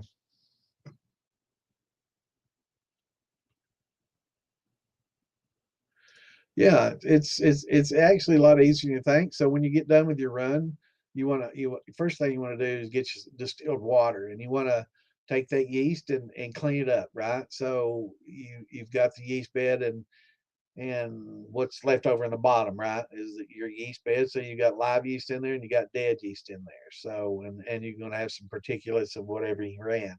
So you can strain off a lot of the corn particles or fruit particles and all that, running it through a strainer. The yeast is going to be like milky mix in water, and it's going to go right on through. Um, and then rinse it. Get the alcohol out of it so it has a better chance of survival.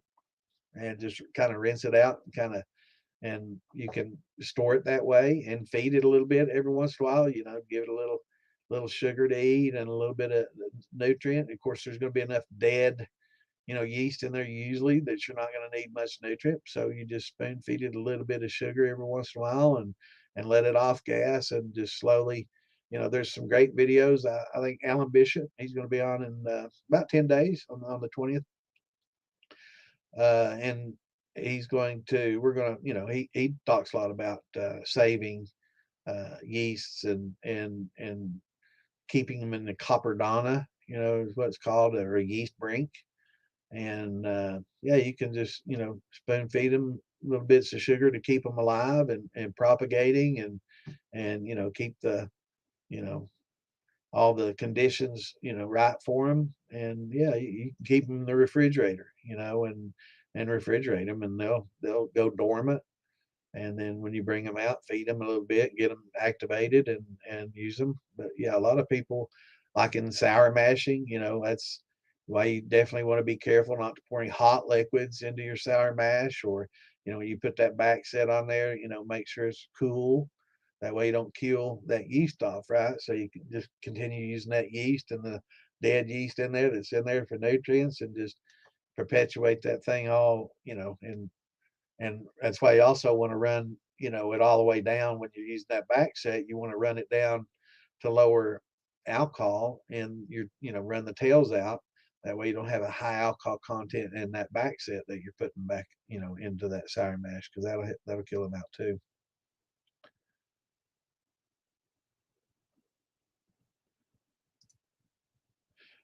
Oatmeal, awesome. Pure oatmeal. Um, I would add the liquid smoke last. I wouldn't use that in the actual fermentation process. If you want to experiment with that, I would add that right before it goes into the boiler. But oatmeal's fine, but you're going to definitely need to use some Sebamil or Sebstar uh, where's my list? I got to get some. I haven't used them yet, but Visco Seb, that's the one I was trying to think of. Sebflow and Sebamil, which will help break down the glutens because oatmeal and wheat and rye and barley kind of high in glutens and they get real kind of gooey. So you can help break those down with that, and it works real well. According to Clint, now I've not used those yet. I'm going to get some. I do use a lot of wheat and I do use oats, but it's 10% or something like that, along with my corns and stuff. But I love using oats for the soft mouthfeel. But I've never done 100% oat. I would imagine it would get pretty messy and sticky. So you're definitely going to want to get some of the Seba meal or the Bisco Seb. I'm sure Clint's already helped you with that. I hadn't scrolled down yet, but yeah. And as far as walnuts and almonds, yeah, absolutely. I post with those. I'll soak some liquor in those, and you can get some tannins off the nuts as well, and add a little bit of color to it. But yeah, I like the flavor.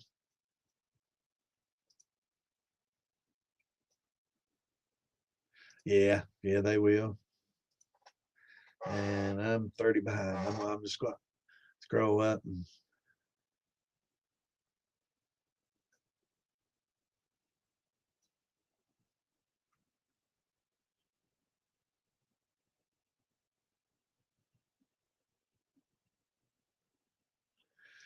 yeah, you're going to get some interesting oils, off the nuts, and probably not going to be, you're going to have to clean the steel out, but probably maybe not something that's going to taste as great initially, but once aged, once those some of those esters and oils and acids and oils have a chance to kind of work together and esterify, can make some pretty interesting flavors, but definitely not something that you want to overdo, right?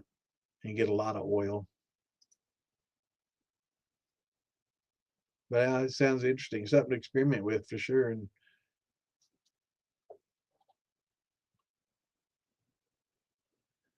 yeah, most of us have.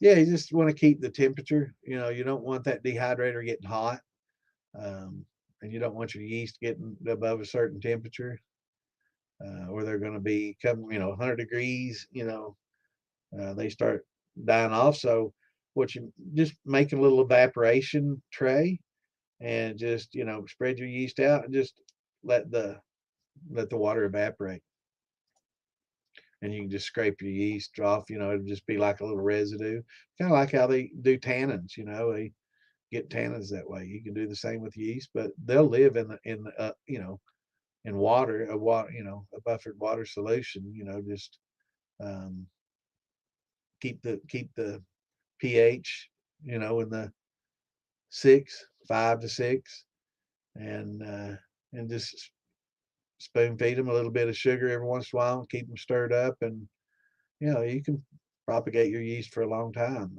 And like I said, Alan Bishop has some good videos on that. Check him on some of his YouTube videos and stuff.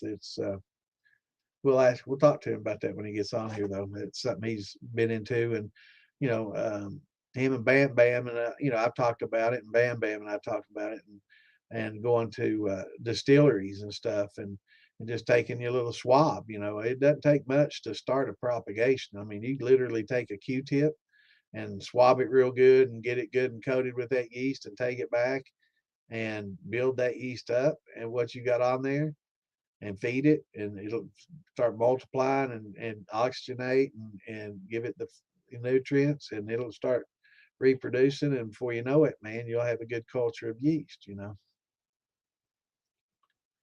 And I guess you can keep it on a petri dish too.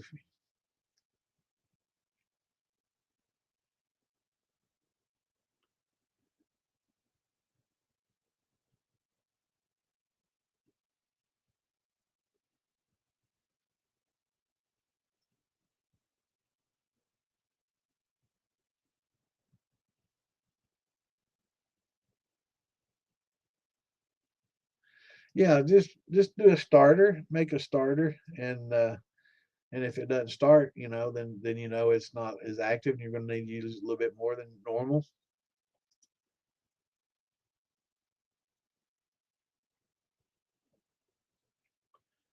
Camden tablets, now that's not sorbate, that's potassium metabisulfate.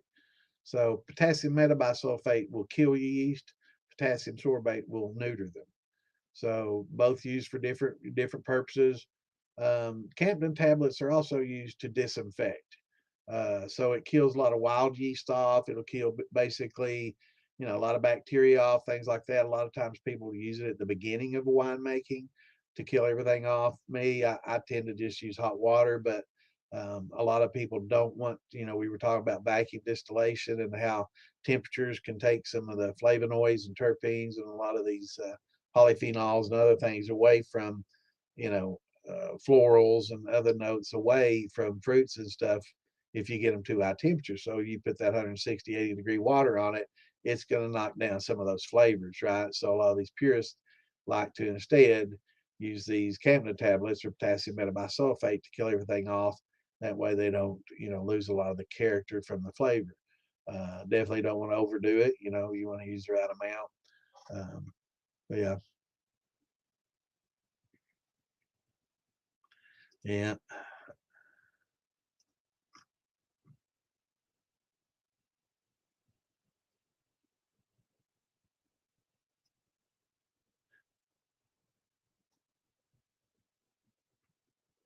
yeah. Yeah, you can save your yeast. Rinse it out, get the alcohol out of it, put it in a jar with water, and feed it feed it a little sugar every once in a while, keep it alive.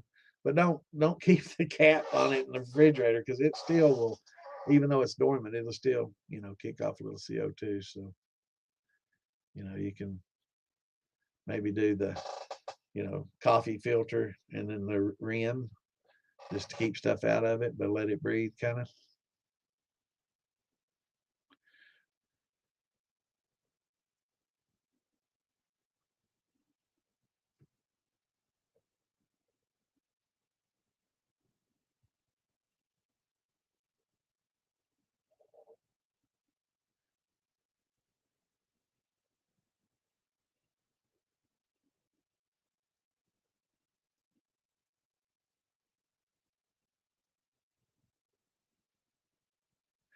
Yeah, most of if it's a distiller's yeast, it'll activate like at 90. 90 is a good temperature. If you put your finger under a faucet, anything that feels warm to your finger is above your body temperature, so you don't want to use that. Anything above that feels warm to your finger. Now, if it feels cold to your finger, it's going to be less. But if it feels neutral to your finger, just a little bit cooler than that, and it'd be about the perfect temperature to start your yeast and activate your yeast, right? And some yeast you really have to and need to activate it that way instead of just dumping it on top because it stalls before it ever gets started and it doesn't have a chance to multiply. So you get that jar, you put that sugar in there, and you give it a good shake, get that oxygen in there, and it's got that sugar and oxygen, and man, it'll immediately start breathing. And put it in a pot or something, and take that lid off. Don't leave that lid on when you do it, but put it in a big sauce pot or something, stock pot, because a lot of times it'll foam over, but just let it sit and work for 30 minutes to an hour. And if it's not foamed up and almost over, and you can rinse the pot out with your mash, if it gets into the stock pot, that's fine. It's not going to hurt anything. Just take some of your mash and just stir it around and just pour it. But yeah, definitely using starters is the way to go. That way, from the get go how viable your yeast are and if you're going to need to use a little bit more. Yeah. Temp pH, most important two factors. And gravity, damn, hit my finger.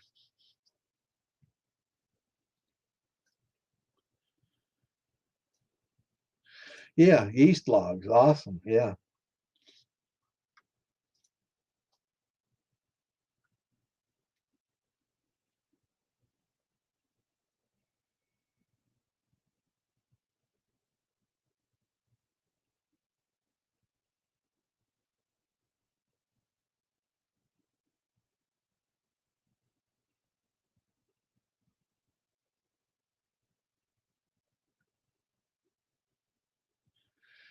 Yeah.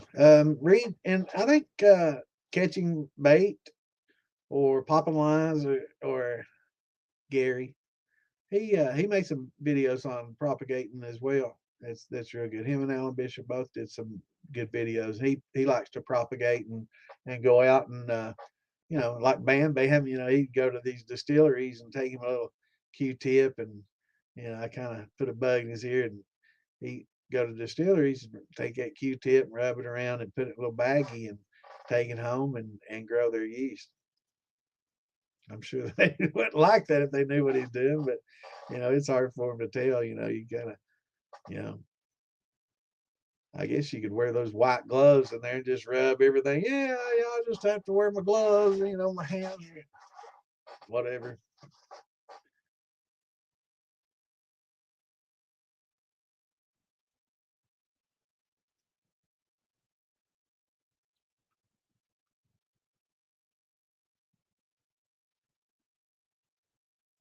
What's going on, Richard?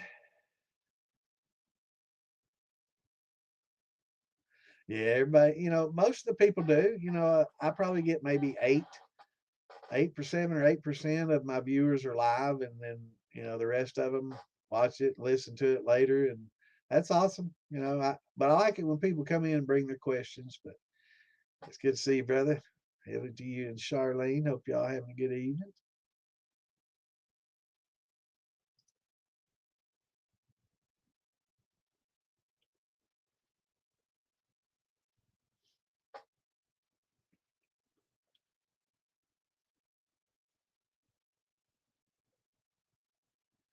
Hot tamale candy to post flavor with. Heck yeah. And those little red hots, man, those be good too. Hell yeah.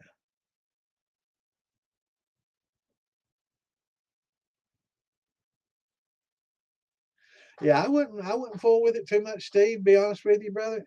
I would put this potassium sorbate in there, or the metabisulfate, and why your gravity is like 1.005 or something, just a little bit above zero. You don't want it to get it to 1.0, so maybe at 1.010, start adding that because it's not really, when you're wine making, your proof fitting is important, right? It's the character and the flavor of the wine, and really you're going to get enough alcohol in there, even if you go from 106.070 to 1.010. You're going to get plenty of alcohol in that wine, more than most wines. So stopping it while it's still sweet, and so it can maintain some of that sweetness, and even you can do what's called back sweetening if you don't do it soon enough, and it kind of gets almost to the point where it's dry, but not real dry. You can, after you kill the yeast, you can start adding some sweetness back to it and not worry about that yeast taking off again because it's been killed off, right? So um, I wouldn't fool with it too much and adding alcohol and doing all that other. I just add that potassium sorbate or metabisulfate, probably sorbate, um, and kill the yeast or neuter the yeast and let them kill off and die. And then you know let that take its effect. Proper dose it, and then check your gravity and your flavor. And if you want to add a little sweetness to it, you can take some concentrate, frozen juice concentrate, thaw it out, and add a little bit of that concentrate flavor in there to get some of that flavor back, right? I mean, there's no rules. So yeah. But then you're going to have to let it settle, right, before you bottle it. You're going to have to let that settle out because there's going to be particulates even in that, and you're going to have to let that settle out, and then degas it, and yeah, it'll be good.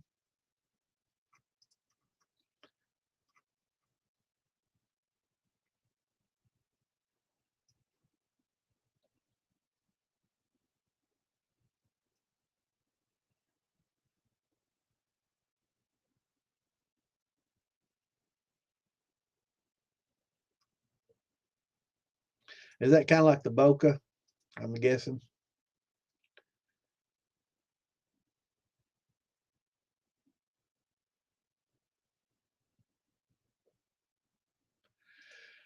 Yeah, we we made a lot of blackberry jams and jellies and brandies. Yeah. How's it going in Sweden? Hello. I'm sorry I'm so far behind, but welcome to DIY, Distillers DIY. Hope things are going well over there.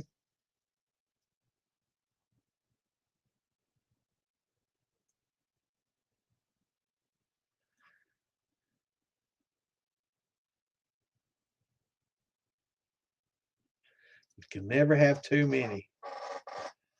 Oh, hell no. Well, I tell you what, if they become such a burden, man, let me know if you got that many. But it's tough picking them. But man, I love me some blackberry wine and brandy. And I tell you, Wes, old Sandman makes some good blackberry brandy too.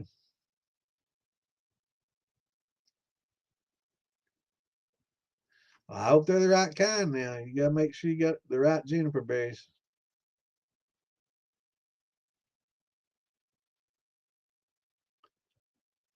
I just scrape it off and let it keep going. I mean, it depends on what kind of mold it is and what it looks like.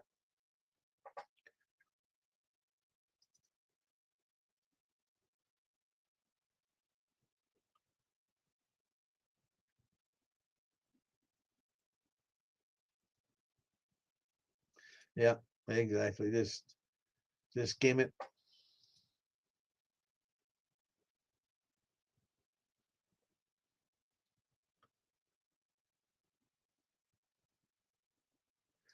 Hibiscus and honey. Awesome.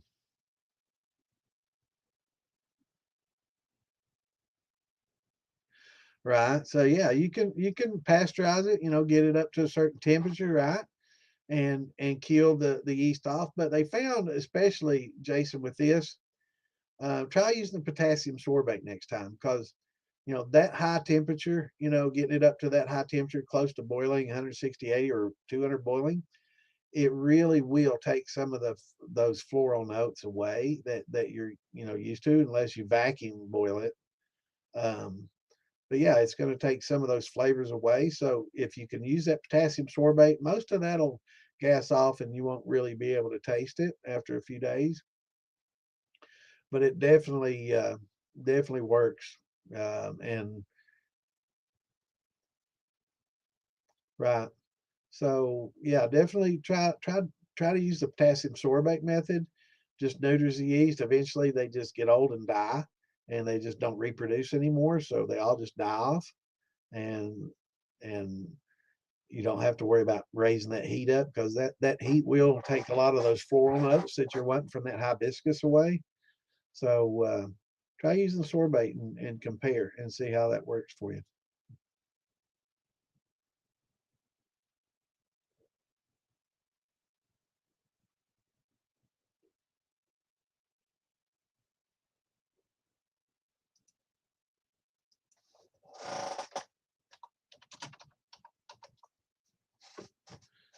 Oh, I hate to hear that.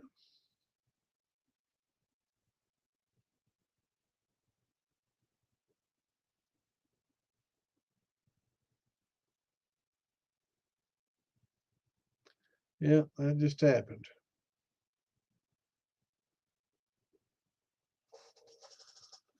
Yeah, that happened today.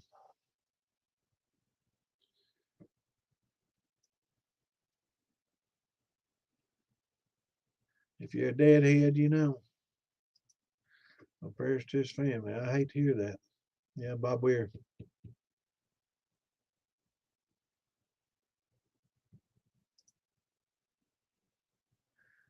One of the Grateful Dead founding members.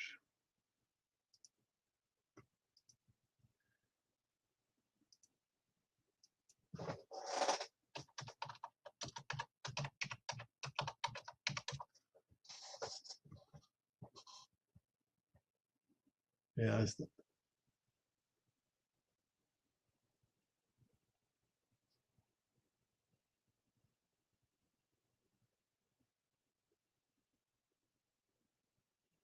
him and Jerry making some music again.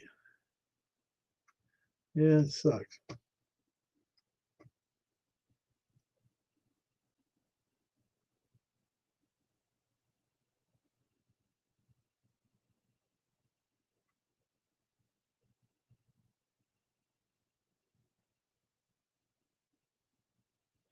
Yeah, I need to, JJ, send me a link. I need to put all these calculators and stuff. I'd like to make a little page full of links for people to use a lot of these because they're very handy. And I've got some I need to post, and it's, grain calculators for, um, everything from the diastatic power and how much to use and ratios and things like that. So yeah, any of these calculators are good to have. Also, trying to find a good conversion table. I guess I might just have to scan one that comes with my hydrometer, but for temperature adjustments, I get a lot of questions on that, and I'd like to be able to post one of those up. So I guess sometimes when people buy their hydrometers, they don't get the a little temperature adjustment chart. So I need to find those and add them to the file and make a note of that. Or I will forget.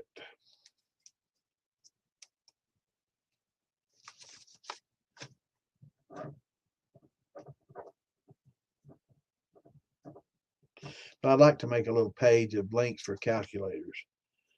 Um, and there's a lot of different calculators out there, but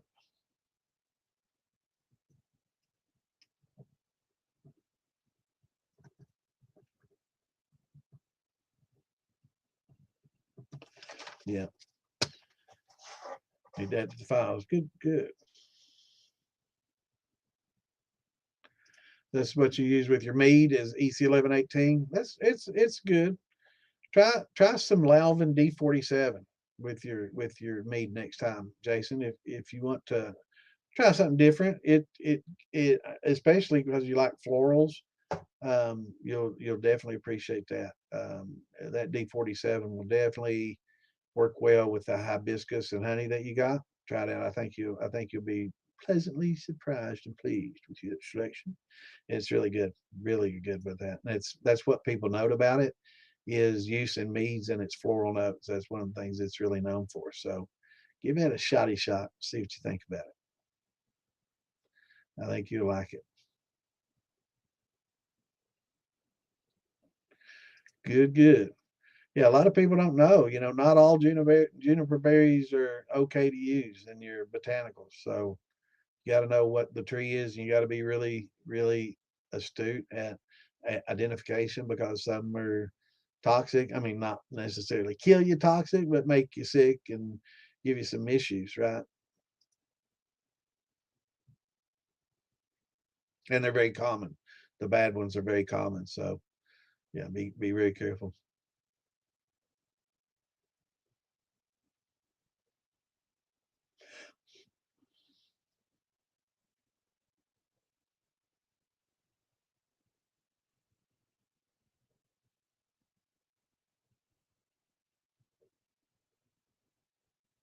So you gonna put that in a box, man? Little box wine, Steve's box wine, DIY wine. You can brandy or drink it as it is. I like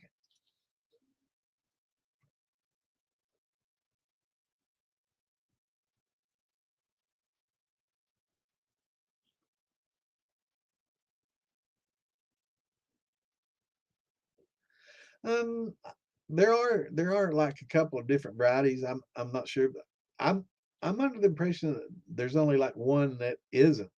So definitely do your research on that and know what you're doing. And it's that way with a lot of botanicals and stuff. Definitely be careful and know what you're doing because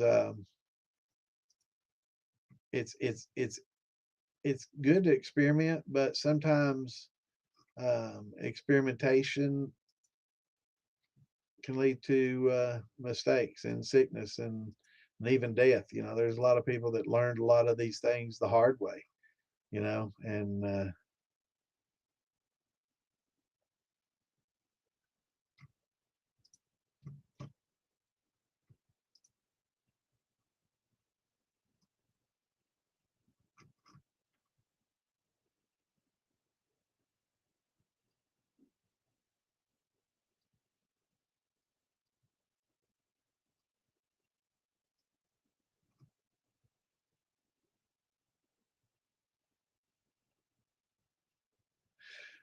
Right. Yeah. EC 1118 is it's a champagne yeast. A lot of people don't know that, but it's a great yeast. Is for if you just want to have one yeast for wines and stuff, and you don't want to experiment with different yeast for different notes and stuff, EC 1118 is really tough to beat. It's very hardy. It's got a great range for pH. It's got a great range for temperature. It doesn't stress easily, so it doesn't necessarily. It's fairly low flocculent. So it's a really good all around yeast. If you buy two yeast, get Daty for your grains and get EC 1118 for your fruits, and you're done. If you just want to have two, those are the two to get. Get Daty for your grains, and then EC 1118 for your, and it's cheap. It's easy and get great results. Not won't be the best, but it won't suck either, and so both of those are, you can't go wrong. But I do encourage people to experiment, especially when you start making some specialty stuff like meads and stuff and melomels and stuff. Yeah, definitely want to try some of those Lalvin, like the D47. Really, really, if you do a mead, it's and certain ciders, it's good in that as well. So experiment around with some of your yeast. It really adds a lot to the flavor. It's more important than people think. That a lot of people think, oh, yeast is yeast. All it does is just eat the sugar and make alcohol. Doesn't really give anything. It does. It really does.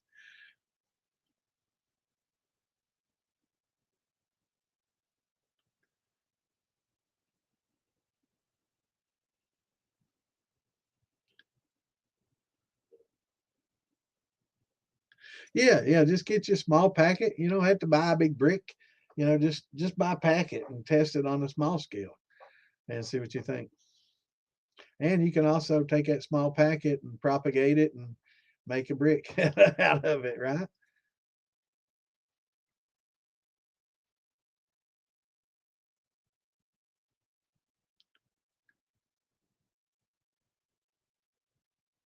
Yeah, you definitely want to, man. Definitely, you definitely want to. And wine's a good, it's legal. That's the best thing about it. It's good. It's a lot of people like it. It has a big acceptance. It's a legal hobby, and you know, and they come in and catch you with wine. They can't say shit, right? It's legal. They came in and catch you with beer. Nothing they can say. But if you do sell it, just do make sure that you keep a note on it, because even hobbies, you have to report those to you on taxes. But you can write off your expenses if you do that too. So um, basically, you won't end up paying any taxes, and you can write off, all the equipment that you got and keep from paying tax on it. But then it gets it gets the start raising some eyebrows. But yeah, if you just note in your taxes, hobby income, they ask you what it is, make wine, sell wine. No, they don't care. They don't give a shit. Just glad you paid. Yeah.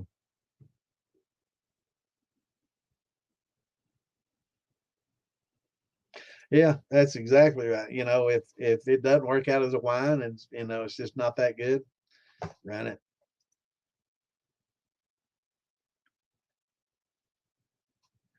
I like that, JJ. That's a fact.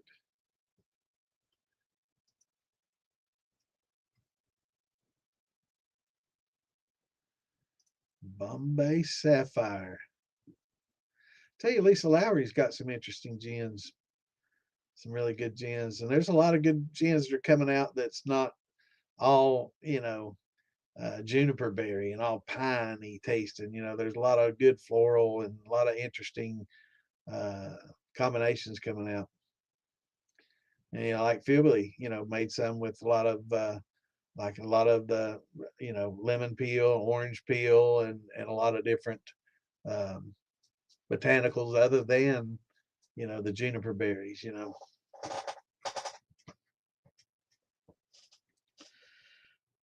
Yeah, and I encourage all you younger guys, don't wait, don't hesitate, start propagating and growing. Grab every peach pit and a bad peach and try to grow it and freeze it and start a tree and plant all the bushes and all the fruit trees you can. If you got family property, you got property, you know, hell, even if you want to go out on public land and plant it somewhere and just, you know, plant your little grove and just in the middle of nowhere, and you'll know it. The deer will know it. A lot of the animals know it, but you know, I don't reckon there's any laws against it. I'm sure there probably is. They're so fucked up in a lot of places, but yeah, I think we should, you know, be planting a lot more nut trees and a lot more fruit trees in our national forests and stuff. Absolutely. I'm gonna start calling me Johnny Appleseed. I'm gonna cross the U.S. planting apple trees everywhere. Yeah, hit that like button and subscribe if you haven't. And follow us, and you'll get those notifications when we go live. And if you're not already, go to Facebook and join DIY Shine in Steel Building and the Moonshine Militia. Tell them old Santa sent you, and you can follow up questions anytime, 24/7. There's always some night owl on there at night, or always somebody on there during the day. A lot of knowledgeable people, you know.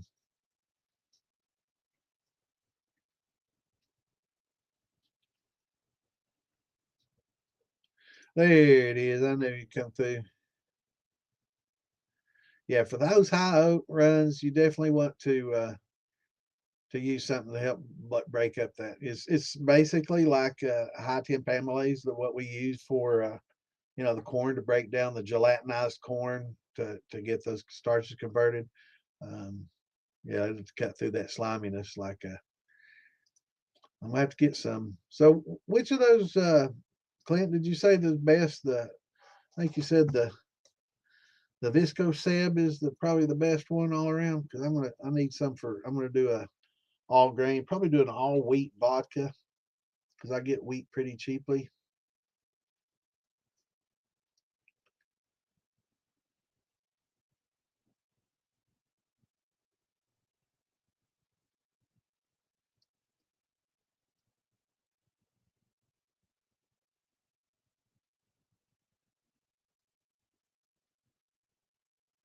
You can make little bags. I guess you could take coffee filters, cut them up, and put your little, you know, herbals in there, and just fold it and staple it. You know, like they do a tea bag. You know, just use a coffee filter.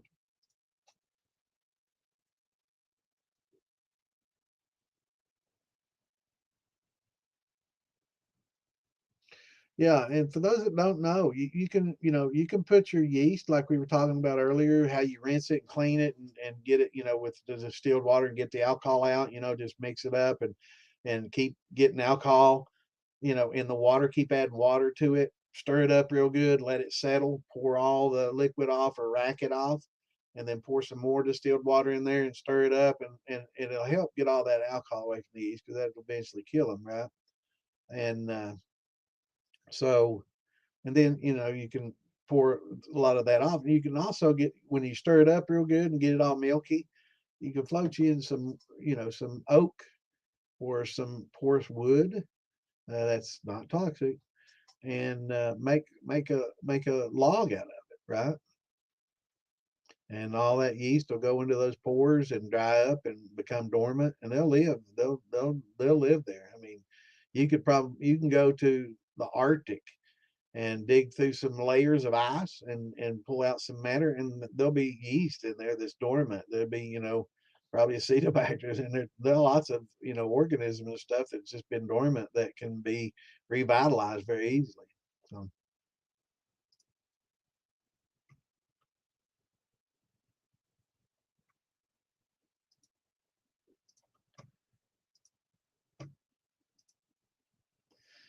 I'll try to get caught up here.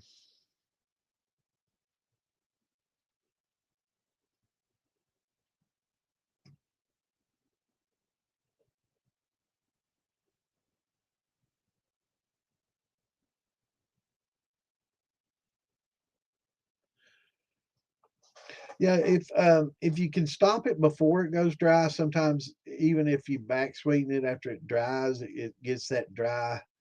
You know, so if you don't want it to be dry at all, try to stop it. Like keep your gravity. So this is, you know, patience, but at in winemaking, you got to have lots of patience in winemaking. But when it gets to that certain point in secondary fermentation, when you get to that 1.1, um, start stopping it then. And that way you won't ever get that dryness, because you can get dry and try to back sweeten it, and sometimes it just makes it sweet and dry, right?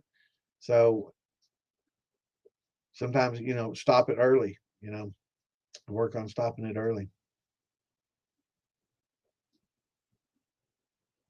Yeah, but the pasteurization process is something I kind of do it initially, but a lot of people don't like that because it takes away some of those flavor notes. So and oxidizes it rapidly, so a lot of people don't, when it comes to the up top shelf stuff, they're real very strict on how they treat those.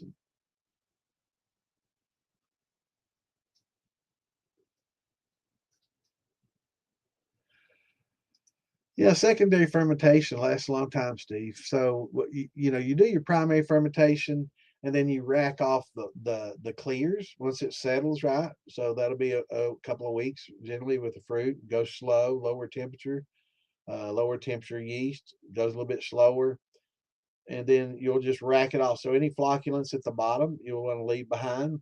It wouldn't hurt to take just a touch, maybe a couple of teaspoonfuls to, over to the next 5 gallon, to help just keep things going and keep things, fed and along. But in your secondary fermentation, you'll let that go and until it gets to the gravity that you're looking for, right? And then that's when you start adding your potassium sorbate and stopping it. And then you let it sit and settle and sit and age. And then you can degas it and then bottle it and back sweeten it, before you bottle it if you want to add some sweetness to it.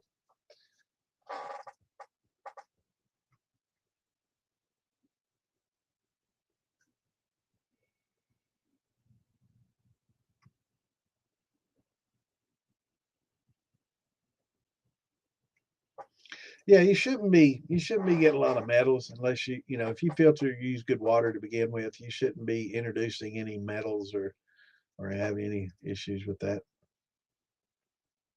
A lot of people will use, with winemaking, they'll use a distilled water or a heavily filtered or reverse osmosis water.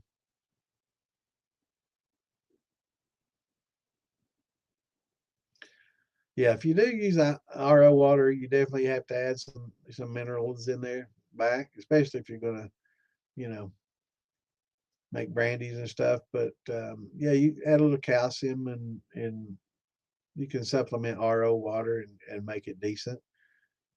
But if you've got bad water, you almost, if it depends on what's in it, RO is going to be better than what, the heavy metals or other iron or other things that you have in there that's going to be problematic. So, RO water is not the best, but if you have bad water to start with, it's the lesser of the two evils.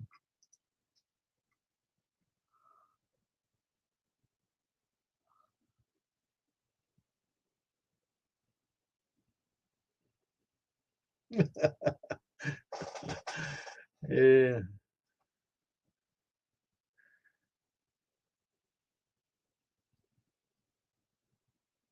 yeah, you want minerals in there. It's fine.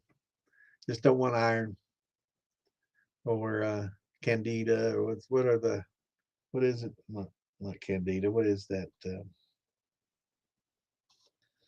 in the water? Giardia. Yeah, a lot of things like that. Definitely don't want those.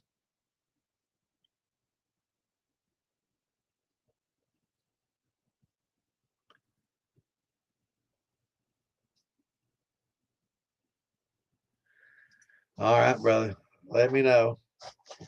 I'll bring my buckets and Anna and I'll come down. We'll pick all day, man. There's a winery here that allows you to pick, and you keep half and give them half, and that way they don't have to employ. And that'd be a good idea. You know, is just come in and have a pick your own, but you pick it and you keep half, and then you got to give me half, and that saves you the trouble of having to go out and pick, and you don't have to pay somebody. and you get half of all your bushes picked, right? You get to keep half of it, and then somebody keep the other half. But not me, everybody else, but me. I get to keep all the pick, right?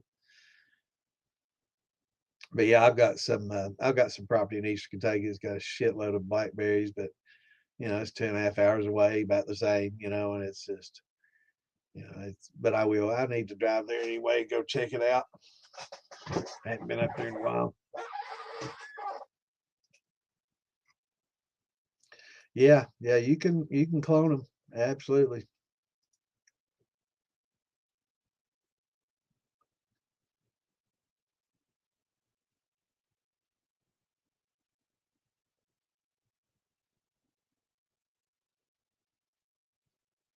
Yeah, that should kill the yeast off for sure.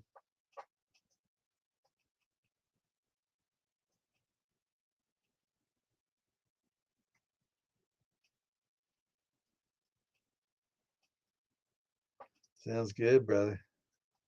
Now, what kind of yeast you using, Richard? Shadow name change. Uh-oh. That's not Mark Morgan. I don't know, man. I think it's an imposter. What's going on, brother?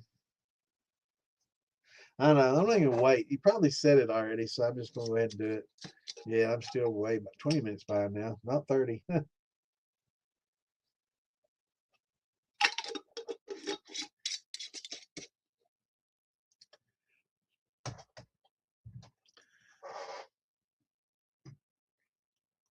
I'd use one or the other. You don't have to use both. And the alcohol may not be enough, Steve. Like I said, you like EC 1118, Saccharomyces cerevisiae banus. It takes like 18% to 20% to kill it. So that's about 40 proof. Are you going to make your wine 40 proof? That's like a mixed drink strong. That's a lot. It's almost half and half, right? So, and you're not going to be able to legally sell that.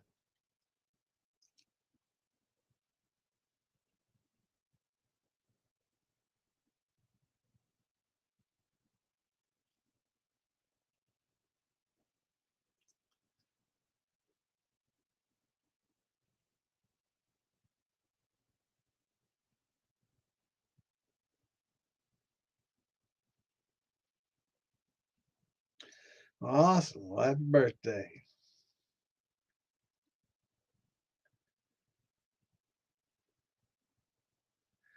Yeah, can't drink and drive, man. That's the big no-no.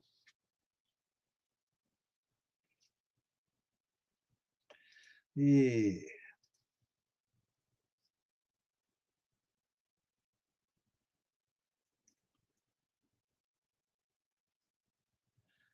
Yeah, I just use your potassium metabisulfate early to kill things off instead of using the hot water. Um, and especially if you're going for floral notes and a lot of things like that, use potassium metabisulfate and dose it properly. Don't just, a teaspoon is good. A cup has to be even better, right? So no, don't do that. So you got to properly dose it. So you don't want to use too much, just like the nutrients, spoon feed nutrients little by little as you go too. We're learning. So it's evolving industry, man. We're learning and learning as we go. And even the pros, they're learning new techniques, new things. And believe it or not, all these new techniques and things that they're learning, it comes from individuals like us that bring it up and they're like, oh, well, let's test that in the laboratory. And then they take it to a laboratory and do controlled studies and then take what we've given them and profound on it a little bit and make it work.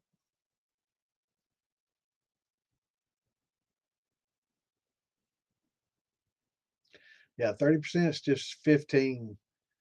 So that's, yeah, 30%. Yeah, definitely. That would definitely kill it.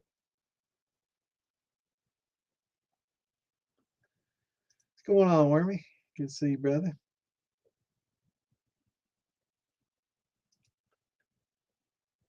Yeah, he went to Send me a link, JJ, for all these calculators and stuff. I've got some too. I need to add them all to a little sheet. That way we can put it in the files and just say a list of calculator links. And there's a lot of good links up there that I've used in the past, especially like grain bills. If you don't want to learn to calculate, it's pretty easy to calculate your diastatics though.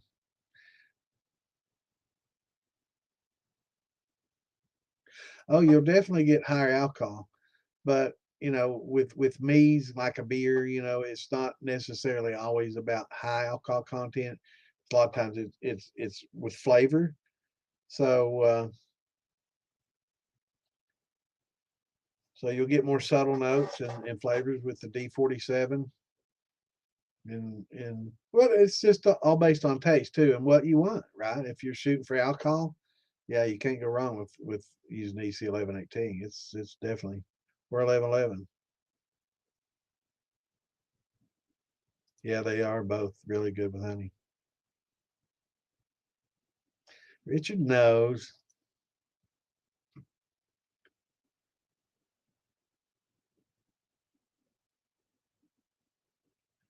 And for those of you who don't know, Richard's wife, Honey Bee, Charlene, makes these jars. Look at that. And she makes some tumblers and all kinds of things. That looks like it's made of wood. I mean, that's some nice wood grain. She painted that on by hand. Look at that. That looks like it's made of wood. That really nice. She does great work.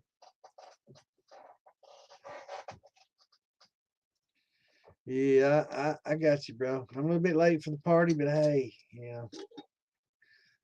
cheers. Thank you so much, honey shine. Thank you, Mike.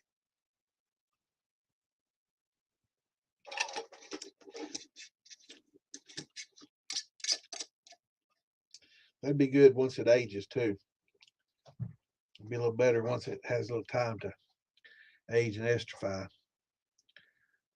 Sit and age in a jar. That'd be horrible. We can't talk about that anymore, man. We get in trouble for talking about things like that anymore on here, so we can't really delve into it. I guess marijuana's okay, but certain things, can't really discuss much anymore.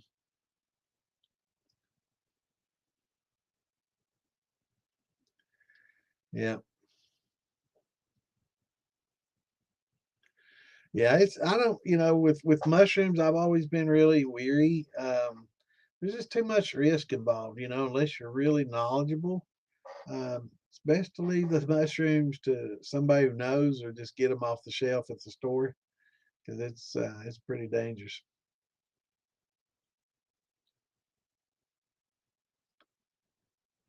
Hello, Miss Lisa. How are you? I'm behind 20 minutes as usual.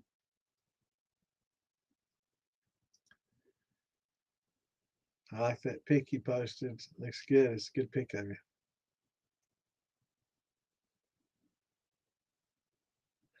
Yeah, I didn't have dinner tonight, man. I had a brunch breakfast and made me some biscuits and gravy, sausage gravy, and bacon and eggs, and we had a big old breakfast. And I went to bed and slept a few hours on that. Man, I woke up. Oh, I should never gone to sleep on that.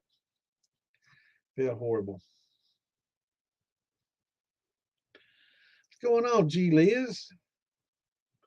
Good to see you, bro. Hope you're still with us. I'm just 19 minutes behind now. Catching up. Hope you're doing good, brother.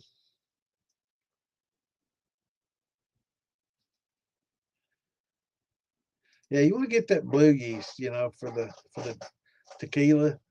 That's some good stuff.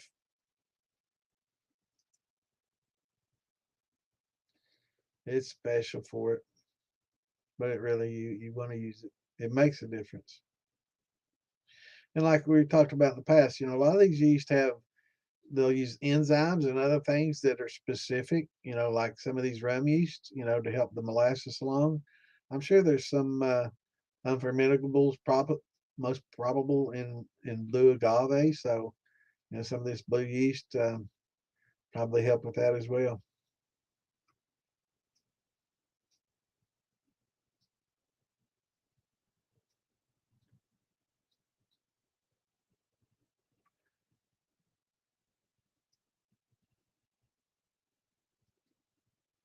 Exactly, or at least parks and forest and national forest and state forest. They should plant fruit trees everywhere, and allow people to go out and pick them and like in the old days and enjoy it. Get people out in the woods. It's theirs, right? Their tax dollars pay for this, right? It's their, and it helped solve a lot of hunger, and a lot of people, that if fruit's expensive, you can buy a freaking Happy Meal cheaper than you can buy a pound of apples. It's crazy. So, it's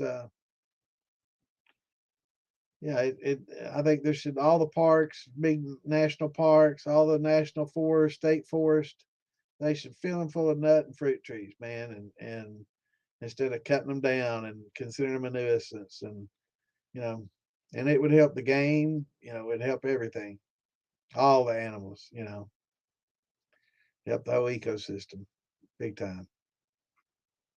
Yeah, that's one of my big pet peeves, is them not doing that. I think they should. I think there should actually be tax dollars spent for that instead of, you know, feeding bureaucracies, feed people by planting trees.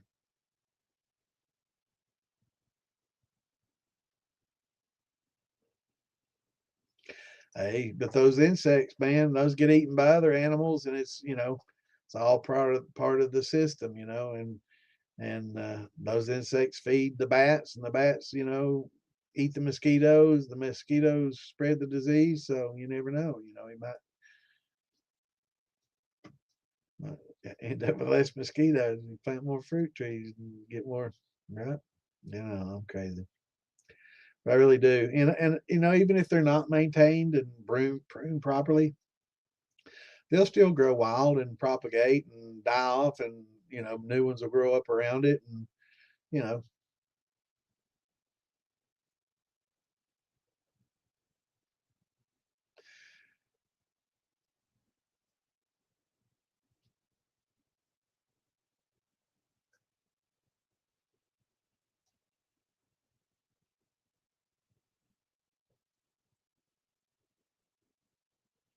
yeah, I agree. They probably would in some areas.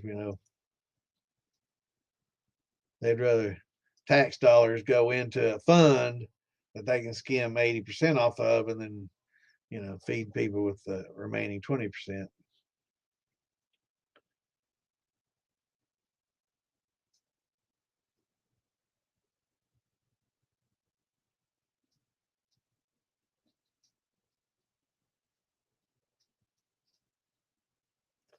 Yeah, nut trees, walnuts and pecans.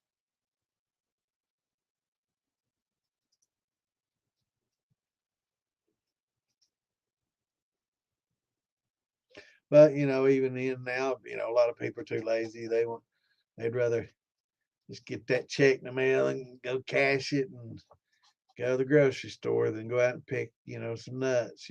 That's they've been spoon fed too long. Yeah, I hear my head shaking. Probably that's my foot bouncing. You hear my chair squeaking. Clint thought I was having stroking out last week.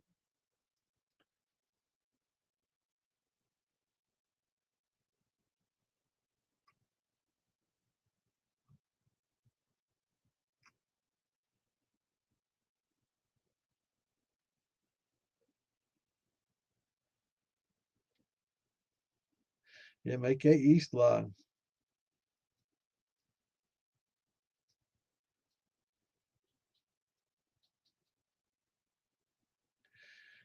Yeah, but yeah, you plant all those fruit trees, and all of a sudden every orchard, well, you're going to put me out of business.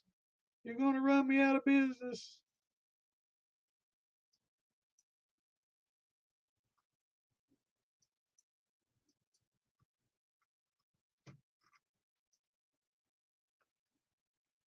I see you down there, man. What's up?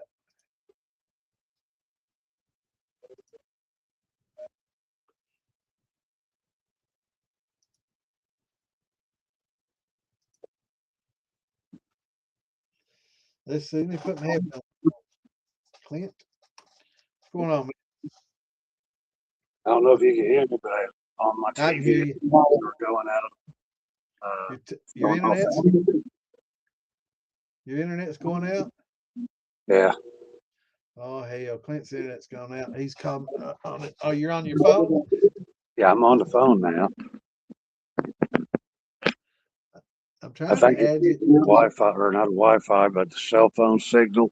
I'm trying to add you to the damn thing. It's not going to let me. What the hell? Well, I'll tell you what.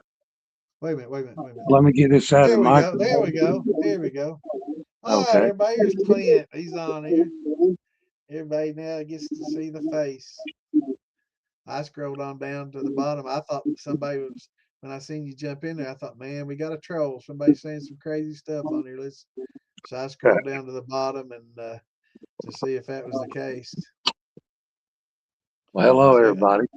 everybody's still talking about fruit, I see. So your internet went down. Well, hell. Tell you what, when I get this game rig going, I might have an old PC if you're interested in buying one cheap. Yeah, I probably need It'd to be get awesome. one. It'd be awesome for, doing just the, like mail and podcasting and stuff like that. It's not going to be, I'm replacing it because it's not longer good for gaming and stuff, but it's perfectly adequate for the internet and all that stuff. I let it go pretty cheap if you're interested. Yeah, I'll pick one up off you because hell, all I need to do is get online. Uh, I do need to finish building a couple of websites, but yeah, I don't do hardly any gaming, if at all. So you don't have, you just got a tablet, right? Yeah, but actually, right now all I've got is this phone, and I've got two other computers back there, an old laptop, but both of them are like 20 years old, Yeah, and they just do not work on today's internet, right. Yeah, today's web. both of these will do Windows 10, so they'll be modern enough to where you can do stuff. But I got 5 or 6 PCs laying around here, older, 10-year-old PCs that are perfectly fine. It's just not gamers, right? And Yeah, that's good. I do this on my gaming rig. So, Yeah, but I'd take. everybody meet Clint. For those that haven't seen him, he used to get on the shit show all the time, and back in the older days with us. He's been around a long time. My buddy Clint. Yeah, I've been around. I just I thought New Year's we were going to do a New Year's thing, get you on here, but we didn't get her done. So now, can you see chat on your phone? You can't, can you? can see who. The chat and the No, comments. I can see it on the little screen. Can you read it? No, it's way too small. I was going to say I don't think anybody can read that unless they're on a PC or a tablet. I got bifocals on. I see where it says, Lisa says, hey, Clint. Hey, Miss Yeah, Lisa. Hope you're doing well. yeah. Everybody's saying what's up. Yeah, I was going to say, yeah, I'll buy a PC off you. I'll wipe it clean, and then I can put Linux on there, and it'll run. It should run pretty damn good. Oh, it'll probably, I don't know what. I'll clean it up and try to get. I've got one of my sister's PCs and I mean I've got like Dells and ones I built and other ones. So there's some I'm getting ready to replace and some other ones that are decent. They've got enough RAM and stuff. You can do some things, but just do an email and get me a little cheap webcam and that way you can get on here and but we do pretty well as it is. It's hard for both of us to talk and answer and keep up because then we're just trying to be talking over each other and we wouldn't be able to keep up like we do and I wouldn't be able to do what I do and you wouldn't be able to do what you do if we both got in here and trying to talk and answer everything. We'd just both be behind, right? Oh, yeah, that's truth. I do Yeah. my best to try to keep up with everybody's questions. Oh, yeah, yeah. You did a great job, man. Especially being on Sometimes, a phone. That's why I say we get you on a PC where you can use a damn keyboard. We won't have to worry about those auto erects, right? oh, yeah. Well, this week I downloaded a new app. It's called Futo, and Right. it's got to be probably the best speech to text app I've ever used. Is that what you've been using? Not Gorilla, uh, Dragon Speak, Right, right. and it's free. And there's three different engines that you could use with. Their low grade one, it ain't worth a Right. shit. I Right think now, it's in the middle one, I know and there's some one court to see better. stenographers that use Absolutely that Dragon. accurate. Yes, I know some court stenographers that use that Dragon Speak back in the day. Oh yeah, they'd listen to these depositions and have to, speech to text and back then I guess it would do speech to type and it would automatically type what you spoke. It was pretty crazy. yeah. That That way they Dragon could. was the original one. Hmm. I remember using that back about 89 or 90. Yeah, that's what my stepmother was that or was a court reporter, and she used that Dragon stuff back in the day to do depositions instead of doing the shorthand and then typing it all out. They used that Dragon Speak, man. It would just digitally, and then they'd print it. It is amazing for the time. Yeah, it was technology, good technology. Oh yeah. Oh, and I ran into a guy that I told you Yeah, about. I do too, Mike. Yeah, Dragon Speaks like what? What'd you say? I need to get that Hickorbilly Dragon Speak Hickorbilly model or mode. That's what Joe. they call us in a lot of places. Instead of hillbillies, we're Hickorbillies. Hey Joe, Yep. I ran into a guy at the store the other day that I told about the Distilling 101 podcast. Yeah. Uh, he said, "Hell yeah, man, I appreciate it. Tell Joe I said hi, and that I appreciate the fact that he's answering questions." And believe me, I mean, he was just tickled shitless. Awesome. Yeah, if we can get them on here, man, it's a lot of fun. Oh yeah, I enjoy answering questions. To me, Hey, Mud Grip, get in the DIY, shine, and steel building, and you can post and brag about your Franken beverage, man. That's the place for it. okay, Yeah, I'm talking to Mud. Mud Grip's talking about. It's too bad he can't post pics here. He's really proud of his Franken beverage. Hey, you should see my Franken beverage, buddy. I got some. Hell, I got the refinery, the beverage refinery, man. It's crazy, but yeah, I not can. that out there is not a Beaver, but it's a 4 inch column. I'm going to build me a 6 inch and move the 4 inch over as a second column. Right. But yeah, hell, depending on how much water you put to the deflator, the reflux condenser, Yeah. you can run it like a pot still, Hell or yeah. you can 195 proof vodka out of it. Hey, I get out of just that little column that I showed earlier, this Yeah. little 130 $40 column. I mean, I can get 185, 87 out of that with just cold tap water. It's in, I guess probably 40, 50-degree cold tap water. So Oh if yeah. you were to run ice water through that some bitch, man, I'm no doubt in my mind I could get to 190 plus easy. Yeah. Well, and not just that. If you ran it a little slower, right now when you run it, Yep. you do a drip, a stream, or a pretty good flow. Yep. Hellbilly, he used the blue agave nectar from Costco. I just met a dude in gaming, playing this Arc Raiders the other day. Uh, and this dude works at, I don't know what the GP is, kind of a store, kind of like Costco, but I guess it's in another area, and we don't have them here. But it's a lot like a Costco, he said, and they have the blue agave, and I'm like, really? What do you do when it expires? Because I want some expired blue agave. Does it have an expiration date? I want somewhere. I want to find a place that I can get it, a month past its expiration, and let them know, don't dump it. Aldi's and Sam's Club. That's cool. Hey, Mike Yeah. Mason, I don't think you can speak much more redneck than I do.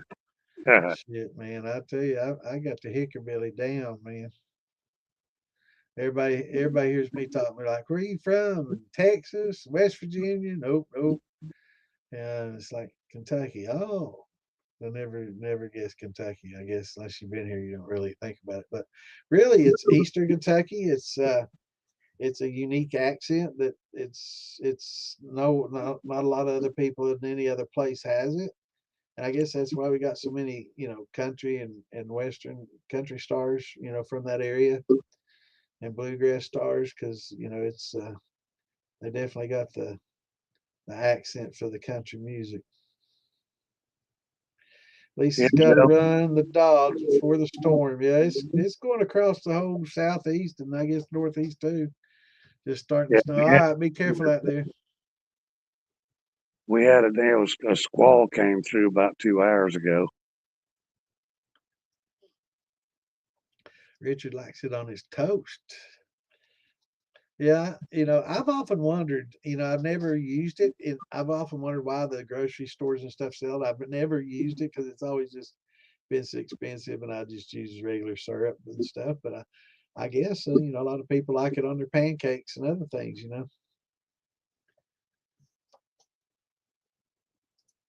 When I first met you, Joe, I thought you might be from up around Elizabethton or Newport, Tennessee, with Right. that accent. Yeah, yeah. It's not that's not really far from us. So the accent from Eastern Kentucky, in Bristol, Kingsport, Johnson City, in that area, all the way up into West Virginia, Western West Virginia, and West Virginia State, uh, kind of just in that little pocket. There's a lot of Irish that settled in that area, Scots Irish, and there's a There's a lot lot of of people up there.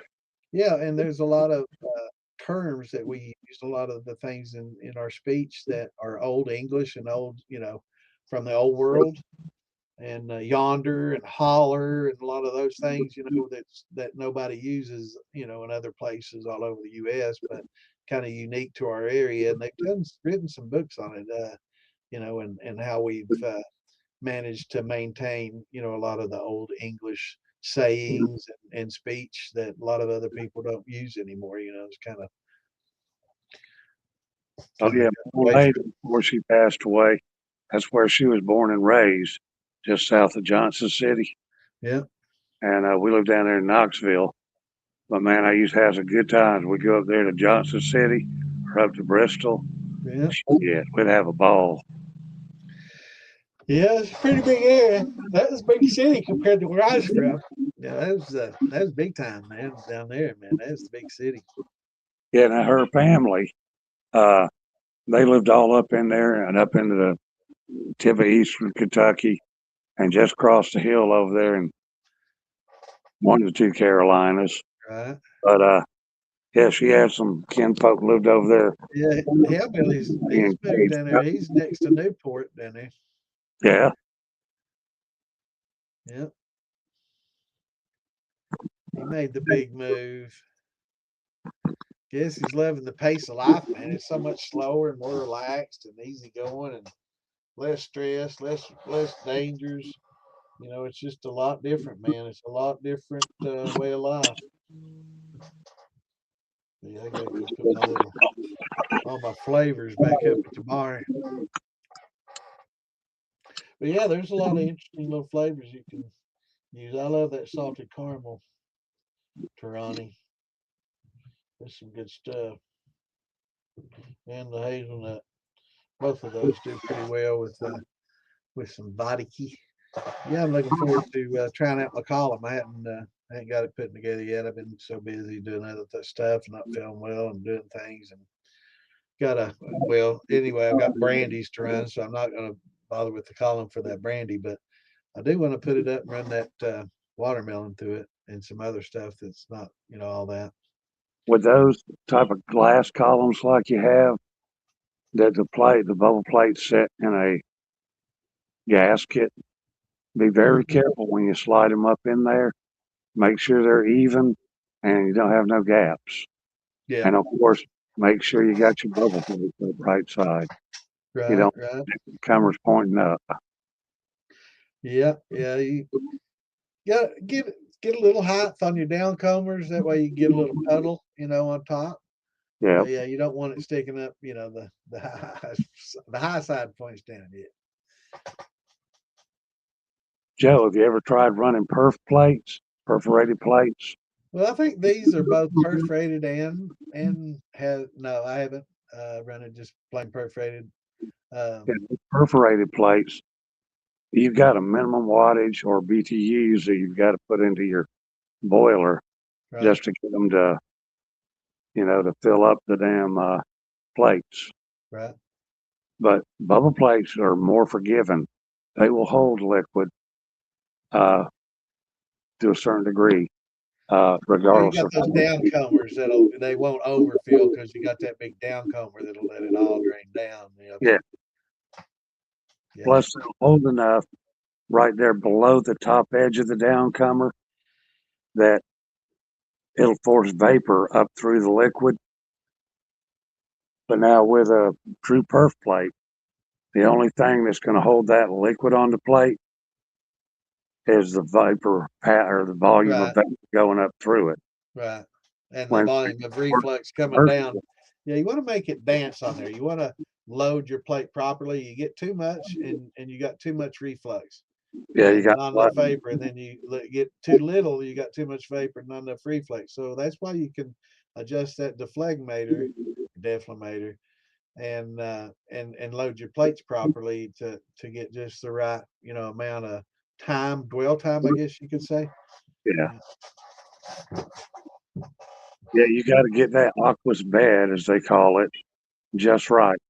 Yep. Just about all the stills I worked in commercial distilleries, they use perf plates instead of bubble plates. Right. Plates is more of a hobby thing. But yeah, if Well, you get some of these a lot 24, easier to make a perf plate too. Just what's take it. that? A lot easier to make a perforated plate too. They can just stamp those out. Whereas Yeah, as the bubble plates, you have to load in all the little unions yeah. and Bubble. end caps and everything. Yeah. Yep. Yeah, for home distilling, you can't beat bubble plates. Oh no, they're fine. But I about got away from them. I found that I could use rolled up pure copper mesh Mesh. and Like I put it said, in that little column, I can get 185, 87 without even really getting the water cold. So there. Yeah, uh, I just did it too to get a cleaner, just get a good cleaner and a faster and cleaner. It'll probably be a lot faster than that little when two. you're using a reflux condenser or defumator, it's not necessarily about the temperature of the water that you run through it, but the volume of water. You can Right, put 80-degree water through a defumator, and if you're putting enough of it that it's knocking the vapor down, that'll give you 100% reflux ratio. right, Or you could put ice cold water through it, and you'd have to slow it down quite a bit. right. But Yeah, I've got actually I've got a little Y, and it's got valves on each side, and I can adjust cold and hot water, and load it that way, and just kind of adjust it that way, and that worked out pretty well. Like I say, 180, 187, I think I was getting on it using adjusting it that way, and I just load the copper mesh in the sight glass, and I put that copper mesh in there, pack not real tight, but fairly well, and just kind of keep it where it is off, bounced around in that mesh, and yeah, I it usually worked put out a real side well. glass right on top of the boiler, just under the column, so I could watch for pukes. Yeah, And then if I'm running a whiskey or a rum, I've got a short, like 18-inch by 4-inch column that'll stuff, and I'll do it a little looser. Then I put me a sight glass on top. right, Then it'll, of course, go over to my or up into the reflux column, then over to my product condenser. But same time, I could put that 3 foot on there and pack the copper a little tighter in it, yeah, run slower, and pull 195 proof in fill up a jar about every 10 minutes. Yeah, it's a little quicker for sure. Yeah, but he said he got rid of his copper bubble plates and got stainless ones. Yeah, I to don't be know. honest, As long as you use copper's that great mesh, for removing sulfur, but that's it.